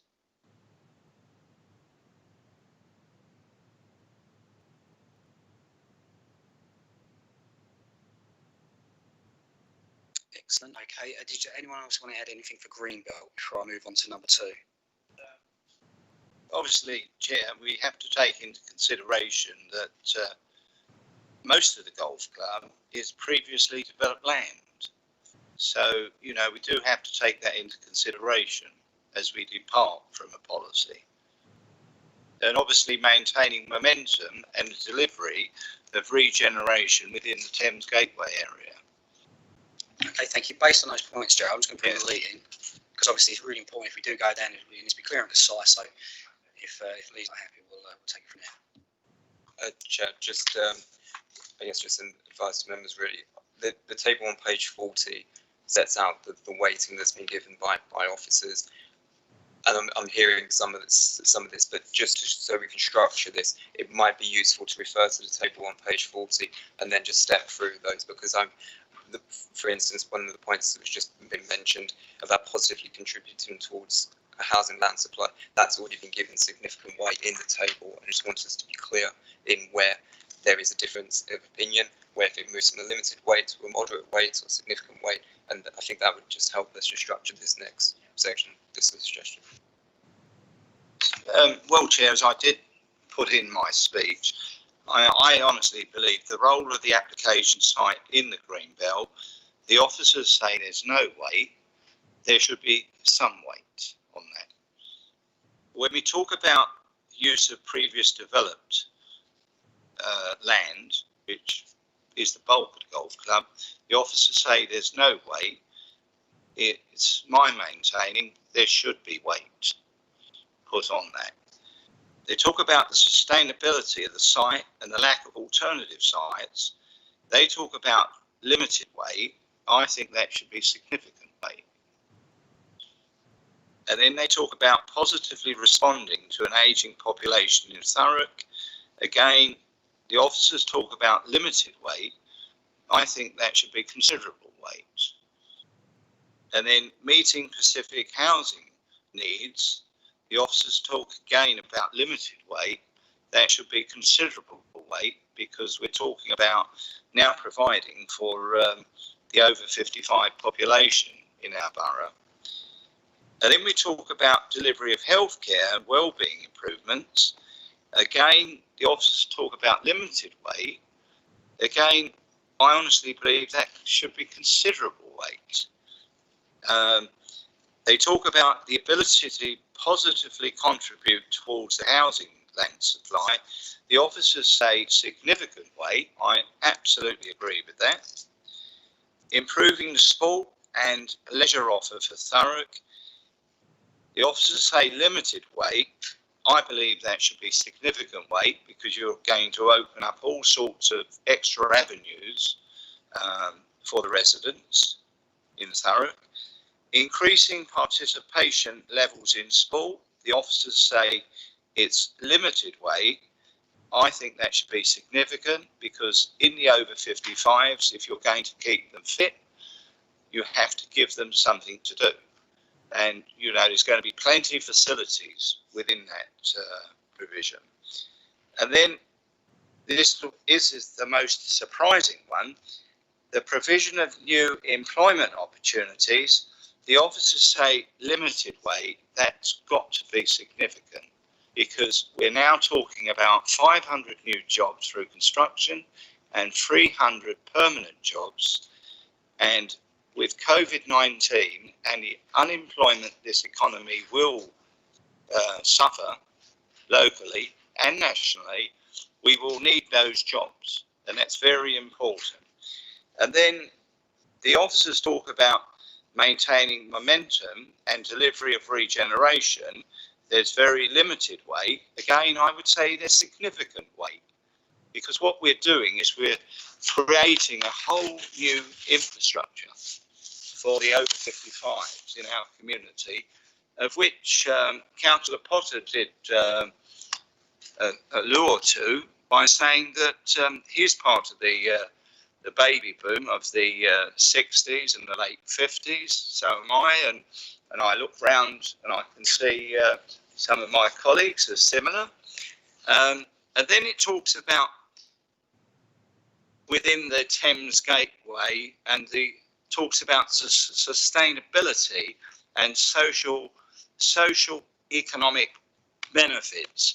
Again, the officers talk about limited weight. I think that should be significant, because what you're doing now is you're providing a facility that members of our communities can take up. And believe me, there are still many people in our community that have considerable assets in residential, their properties. And what this will do, this will unlock those houses for the future generations that are coming up. So there's a twinned effect on this. And I think it's very important that we give that significant weight, because when these go off to the Secretary of State, you know, these are the reasons we've come up for this departure, Chair. They're very important. Okay, thank you. Obviously, remembering that we still, if we were minded, it has to go through legal and the monitoring officer before it gets to the Secretary of State. Okay, so looking at number 2, unless anyone else wants to add anything to any more Greenbelt? No. Okay, number 2. So in terms of it being a remote and unsustainable location, so obviously there's 2 parts. There's a major upgrade to the facilities and the golf club. So I mean that's already there in use, and obviously being the site is, it's already self-sustainable in many aspects. And I think that's something that's not being picked up, because obviously we've got a difference of opinion between one QC and another in terms of this being a C2 use. So whilst the site is remote, it gives the ageing population more choice in terms of where they would like to retire, and it's something that we don't offer here in Thurrock. And there is a provision of a public, there is a provision of a public service, a bus service there, which residents can use, and also the applicant is entering into a section 106 that he or she, whichever the applicant we should call them, they're entering into a 106 so they can provide a continuous transport facility, and that's quite clear in the notes that we have received from the applicant. Excellent, thank you, Councillor Rice. And then adding to that, obviously, it would, in its own nature, make a significant contribution towards health and provide safety in retirement. Yes. It's also worth noting this is closer to the hospital. And, obviously, a lot of our residents, often will be the elderly, will be closer. Okay, so that's 2. Moving on to 3. Councillor Fletcher, do you want to come in there? Or? Sorry, Chair, I'd just add to the fact that, as we noted, you have a similar type of facility effectively joining on to this one. So that must, in itself, reduce the unsustainability of the area. You've already got infrastructure there. Yes. Sorry. Yeah, and I think obviously when you look at Mulgrace Farm, which is just around the corner, is a huge residential development.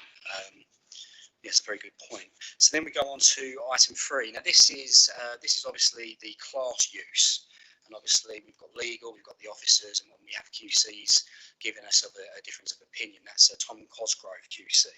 So ultimately, you know, we have to use our own judgment as to what we believe this is. Section 106 money does protect the site of C2 use, and it's actually the game changer here, because ultimately, if it is C2 use, I think that does change the fact that this isn't actually a residential use. This is C2, and this is a golf club, and what we're doing, we're adding C2 use to it. It's not adding residential homes. So in terms of that use, I have a different opinion, and obviously going back to what I said, obviously we have to use a large degree of plain judgment when we come to that conclusion. And then obviously on to 4. Go on to item 4. So the council's affordable housing policy, again, it's not classed as a C2, when my opinion is that it is C2. So for me, by providing that facility, it takes away the need for affordable housing. And it is most important, Chair, to put, while we believe it's C2, is because the occupation is restricted to those who are at least 55 and are in need of a basic level of care, and the units will be let on a residential lease with terms of at least 125 years. So what they're saying in it, in effect, is the C2 units will be retained on these terms in perpetuity. You know, that's very important.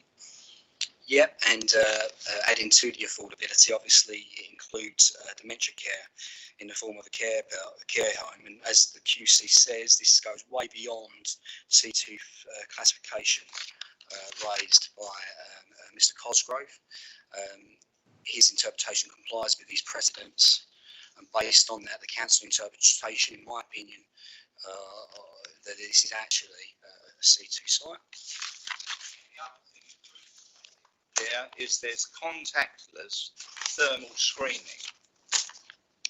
which again is very important.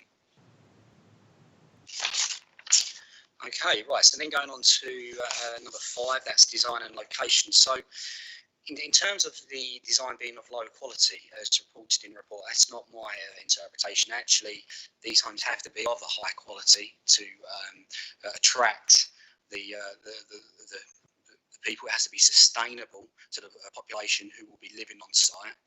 The Golf and Country Club is also already well established, and the upgrade would be welcome. And obviously, we're not changing effectively use of the golf club. What we're doing is adding more C2 accommodation on site. So it has to be of a high standard. Obviously, this is the outline permission. So I'm happy that on the basis that the location is already used as a golf course and there's already residential developments of large scale in the local area, that's okay. In terms of number 6, we've got adverse landscape and visual impacts. So the Golf and Country Club is already in use. The site is similar to that of Mulgraves Farm. They've obviously removed, Heritage England have removed any concerns they have, as their own heritage assets are in the area. There's quite a few of them, and none of them inflict on the view of the local area. So I'm quite comfortable that it's not going to have an adverse effect on the countryside. It's already partially developed. It has the hotel, obviously the golf course, and unfortunately the reason that we're in this difficulty is due to that out-of-date local plan. And obviously this development is some distance to the nearest homes. I know there's homes across the street, but they're fronting onto the development, and it's not blocking any neighbours' back views, which is a massive problem that we find in planning. And we could also put in a section 106 requirement for suitable landscaping like trees, etc., so to soften the effects. Yeah. Okay.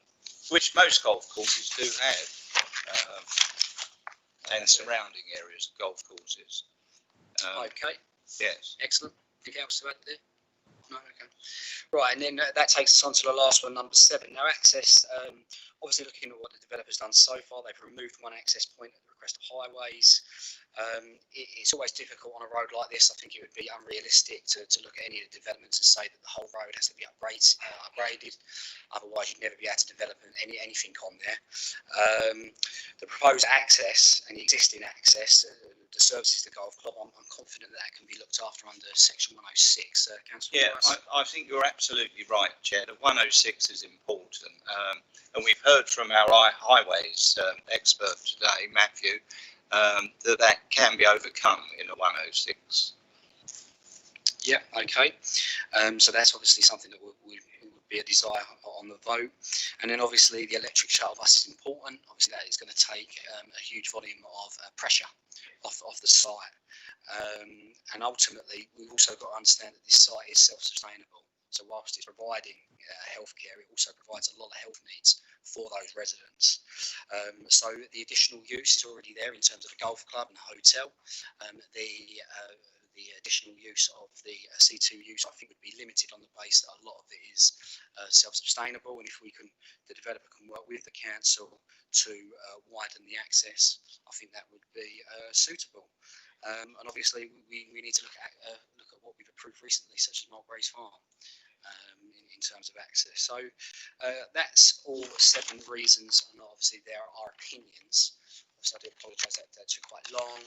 This is planning. It's important that if we do go down this road, we do the best we can in terms of evidence.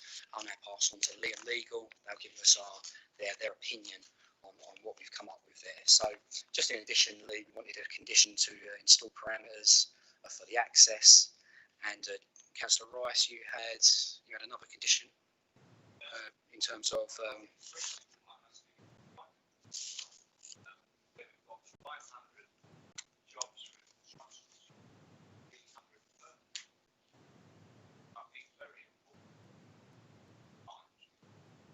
and then there was a condition on trees as well to see if we can get more screening. Okay, fantastic. All right then, Chris Lee, did you want to come in there? Thank you, Chair. Okay, so I think half the planning team's been scribbling down whilst you've been saying all of these. I just wanted to go back to the process. So Caroline made the point right at the very beginning that any decision reached in this chamber this evening needs to go through several steps. So it needs to be essentially considered by the council's monitoring officer.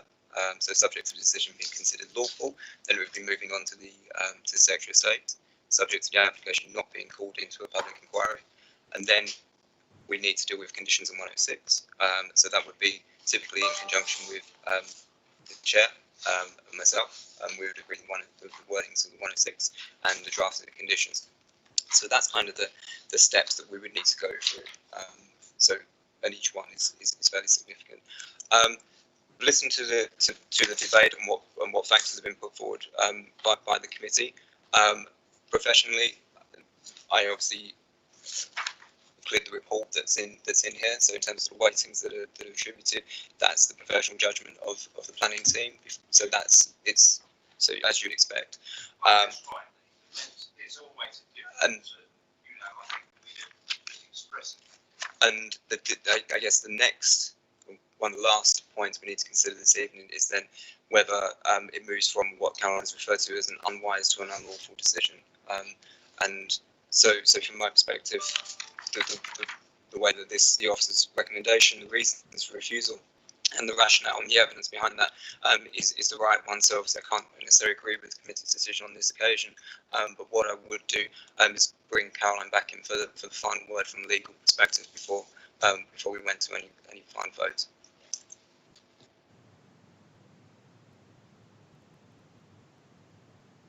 Thank you. Now, Caroline, would you like to come in there? Thank you.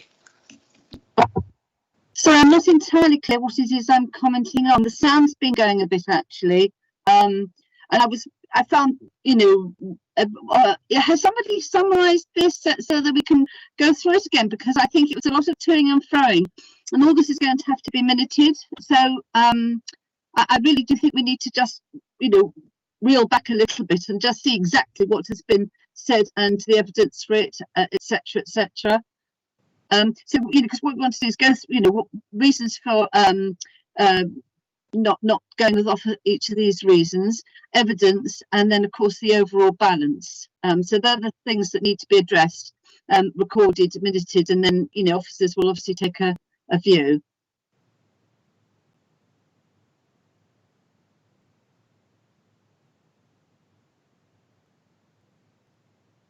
Oh, blimey.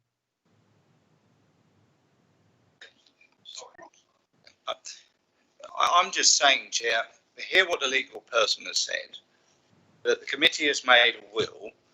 We've given the reasons to the planning manager, and he has said that whilst it goes against his professional advice, he's happy with it. And I think we now should proceed to the end of the meeting, Chair.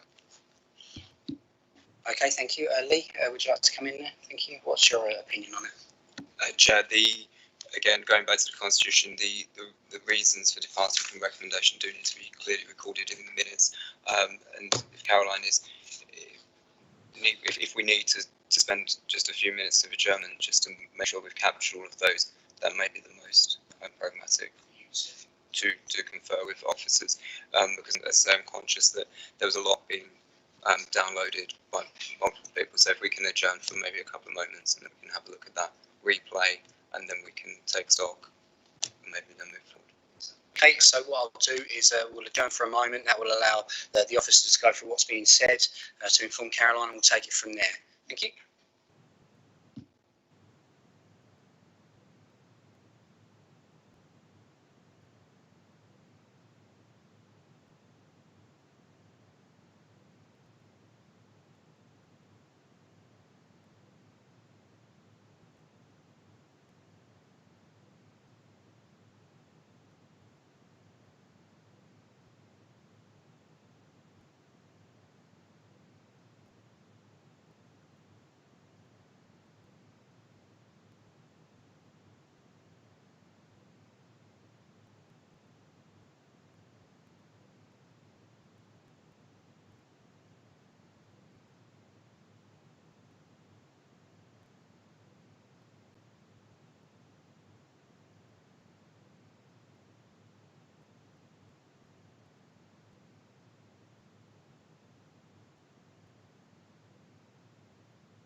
Okay, thank you, members of the planning committee. If you could please retake your seats.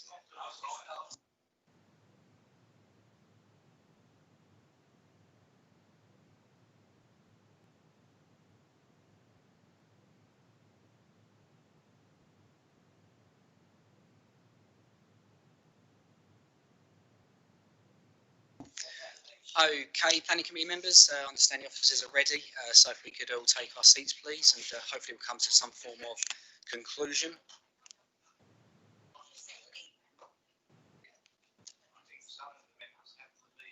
Yes, yeah, just for a record on the minutes, Councillor Fletcher has to, I understand, pick up a member of the family from the hospital, so he will not be taking part of this process.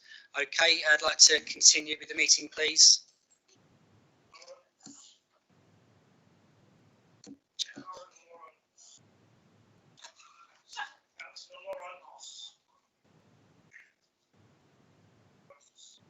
Mike, you're right. Sorry, yeah, cheers. Thank you. Okay, thank you, ladies and gentlemen, for that interval. Just to confirm, Councillor Fletcher's had to go and pick up a member of the family from hospital, so he will be unable to vote. But there's still plenty of us here to continue the meeting. Right, so over to yourself, Lee, after debating with your colleagues. Thank you. Thank you, Chair, and thank you, members, for your patience. Just then, it's important that we accurately record these reasons.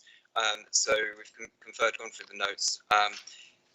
I'll just move. So page 41. That's what I'll be referring to. So reason for refusal number 1, I think was quite clear. The weightings that were given to that. 2. The direction members were moving to was what we picked up from that is the concept of co-location, which was the existing links to the existing hospice, which is essentially just down the road, the provision of public transport service to be agreed, which can be picked up by section 106, a significant contribution towards health and its close links to the hospital and hospice. So that was what was recorded for number 2. The third reason was one which I think which felt slightly weak in the sense we didn't really have too much put down on that. I think 2 maybe the reason for refusal 2 maybe bled over to 3 slightly around co-location. So Jeff, if just hold that one in your mind. We can come back to that at the end. With reason for refusal 4, so the committee's view was that the development essentially C2 use class, so that and because of that, it's not right or appropriate to regress affordable housing, and it's over 55 development, so that essentially negates that. Again, I'm conscious about just summarising these. What you said about half an hour ago will be reflected in the minutes, but I'm just trying to be helpful and just to play back. And if there's something I'm off beam, just please tell me. Number 5 and number 6, I'll take those in turn because you take them at the same time, essentially because they are subjective reasons, and what the committee is saying is that they're essentially content and satisfied with the design and the quality of the architecture, the scale and the massing of the developments, and likewise with landscaping, that the committee didn't believe there to have an unacceptable impact on the landscape, and through section 106 and through conditions, use appropriate landscaping conditions to address some of that harm. Number 7, again, via conditions in section 106, the committee feel that the highway reason for refusal can be addressed. So Chair, members, it just goes back to number 3, really. I think it would be helpful for us to have slightly more sort of flesh on the bones for that reason, if that's possible. So number 3, that's it's not been demonstrated that the proposed residence uses are considered to fall within class 2 or the use classes order. Gerard, can you say that? I hate to go over this, Chair, but we obviously have the legal advice from the applicant, the barrister, that Tom Cosgrove. Yeah, Tom Cosgrove. Yes. Just to clarify. Yeah, I mean that is there in black and white, Chair, and in his opinion, and it's always subjective, solicitors' opinions and barristers' opinions, but in his opinion, this is a C2C class. So we are moving as the members that we are accepting that opinion. Okay, thank you. And to add to that, Lee, obviously, we and as I've mentioned here, we have to make that difficult decision as to who we not so much believe, but who we understand have a better understanding of C2 use. Mr. Cosgrove has given us 3 appeal decisions here where the council has removed, or the council has rejected those applications, and councils in Tiddington, Stratford upon Avon and Kent have managed to overcome those, the developers, because the council did not consider it as C2 or C2 use. So what we're saying is we have Section 106 monies there to protect this site for those purposes, and we believe that what we have here is a difference of opinion when it comes to C2 or C3 use. And obviously, as the QC goes on to say, there is a large degree of planning judgment involved when it comes to the opinion of C2 use. So based on the advice from the Queen's Council, the appeal decisions that he's approved, in addition, he said that this particular applicant goes above and beyond what those appeal decisions done, and as such, you know, it's almost a game changer there. I think if the council considered that C2, I think we'd be looking at a different application. So not my opinion, and other members' opinion is that it is of the C2 use. Thank you, Chair. And I just made the point about, I felt that the commentary around reason for refusal 2 bled over slightly into reason for refusal 3, and the notes that we picked up was that essentially that because there'd be so many facilities on the site and the co-location with the hospice in close proximity to the hospital, it is a suitable location for the elderly. That was. Yeah, that's that's correct. Okay. Okay, thank you, Chair. Thank you, members. So I think we've gone through those. So we've clearly recorded for the purposes of minutes. Again, when Democratic Services listen back over the tapes, we'll be able to capture all of this. But from my perspective, we've done what we needed to do in accordance with the Constitution.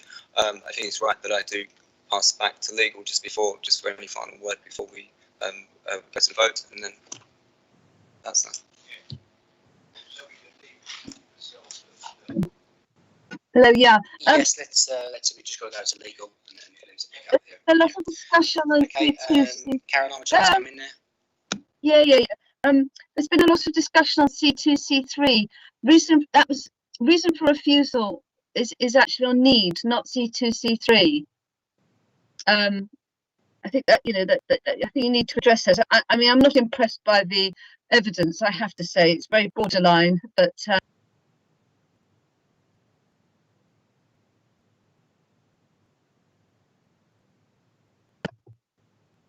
Sorry, I muted my mic by mistake, but you do need to address, the issue of need. I think, not C2, C3, whether there's a need or not, whether need's been addressed. Okay, so that's number 3, the need for class C2. Judge, do you want to take that one? Because I know you come in there. I think in the recent Secretary of State's speech, he did make the position quite clear. Only 2.5% of the 29 million dwellings in Britain are defined as retirement housing, and the number being built has slumped since 1990. About 7,000 new retirement homes are built each year, but the number of over 65 households increases by 180,000 every 12 months. So we can quite clearly demonstrate there is a need. Yeah, and I'll pick up on this point where he said, obviously, we had that baby booming generation. It's quite clear that many more people now, based on that boom and the fact that people are living longer, that there is a requirement for this type of facility. And obviously, it does go back to, as we said, this is a very unique development, and very few developers offer this type of specialist accommodation. Dementia care is a serious issue here in the UK. It's not being addressed anywhere in the world properly, I don't think. And this goes some way not only to addressing that, but to take pressure off the NHS. So I'm without that and the opinion that this dementia care facility is needed. Councillor Caroline. Caroline, yeah, okay, Caroline, I'm going to bring you back there.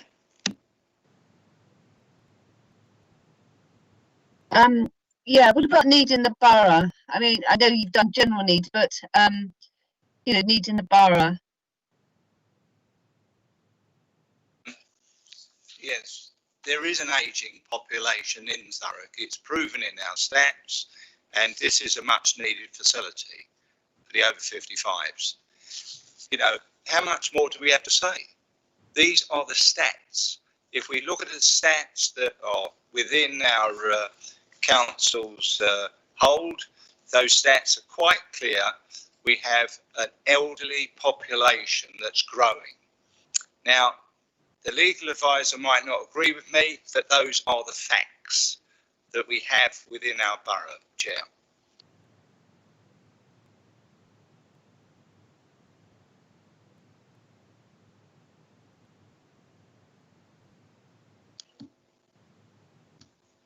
Okay, thank you. Caroline, did you have anything further to add there? I'm going to hand back to Lee as my client, I think. Thank you, Chair. Okay, so as mentioned, we have gone through the steps that set out in the Constitution, and you clearly articulated the reasons. As far as I think we can reasonably go this evening as to why you believe the application should be approved. There is that question of unwise versus unlawful decision making. That assessment rests with the Council Monitoring Officer as opposed to myself. But as I say, from my perspective, I think we can move to the vote and then. Excellent. I'm just going to bring Steve Taylor in. Before we go to the vote, does that need to be seconded, or are we just going to the vote?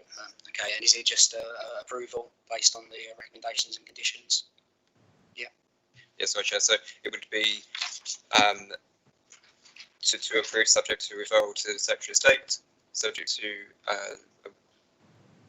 completion of Section 106 agreement, subject to conditions. The latter two can be in conjunction with delegated to yourself, Chair, and myself. We can work out the detail of that.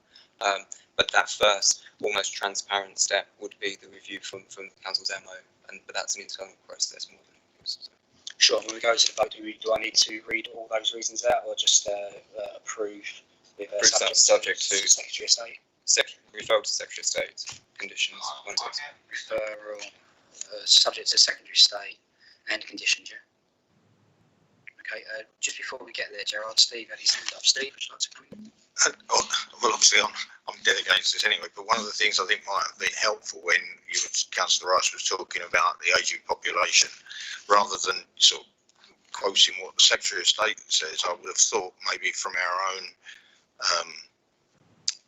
social services guy that people that they should be able to give you some empirical numbers of what's happened in terms of the number of people they have to support, because then you've got something specific to Thurrock and specific to that environment, rather than using a sort of general national figure.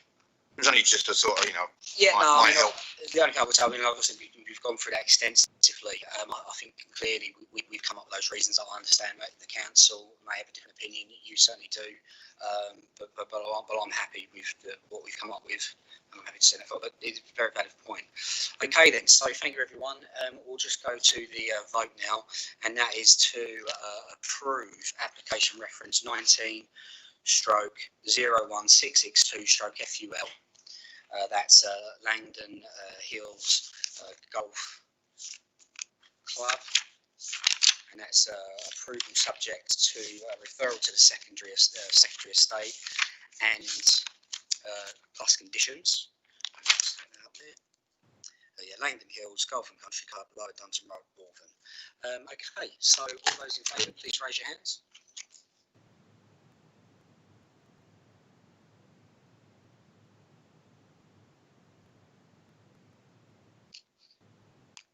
Okay. 6. And all those against? Okay, excellent. So that was approved, 6 votes in favour to 1. Okay, that concludes the end of the meeting. It's now 21 minutes past 10. Just want to take this opportunity quickly to thank the technical guys today and everyone who's been at home. That couldn't have been easy. I think it's worked incredibly well, and I think also that bodes well for the future. Thank you to the officers for your hard work. Apologies, obviously, that we've not come to the same conclusion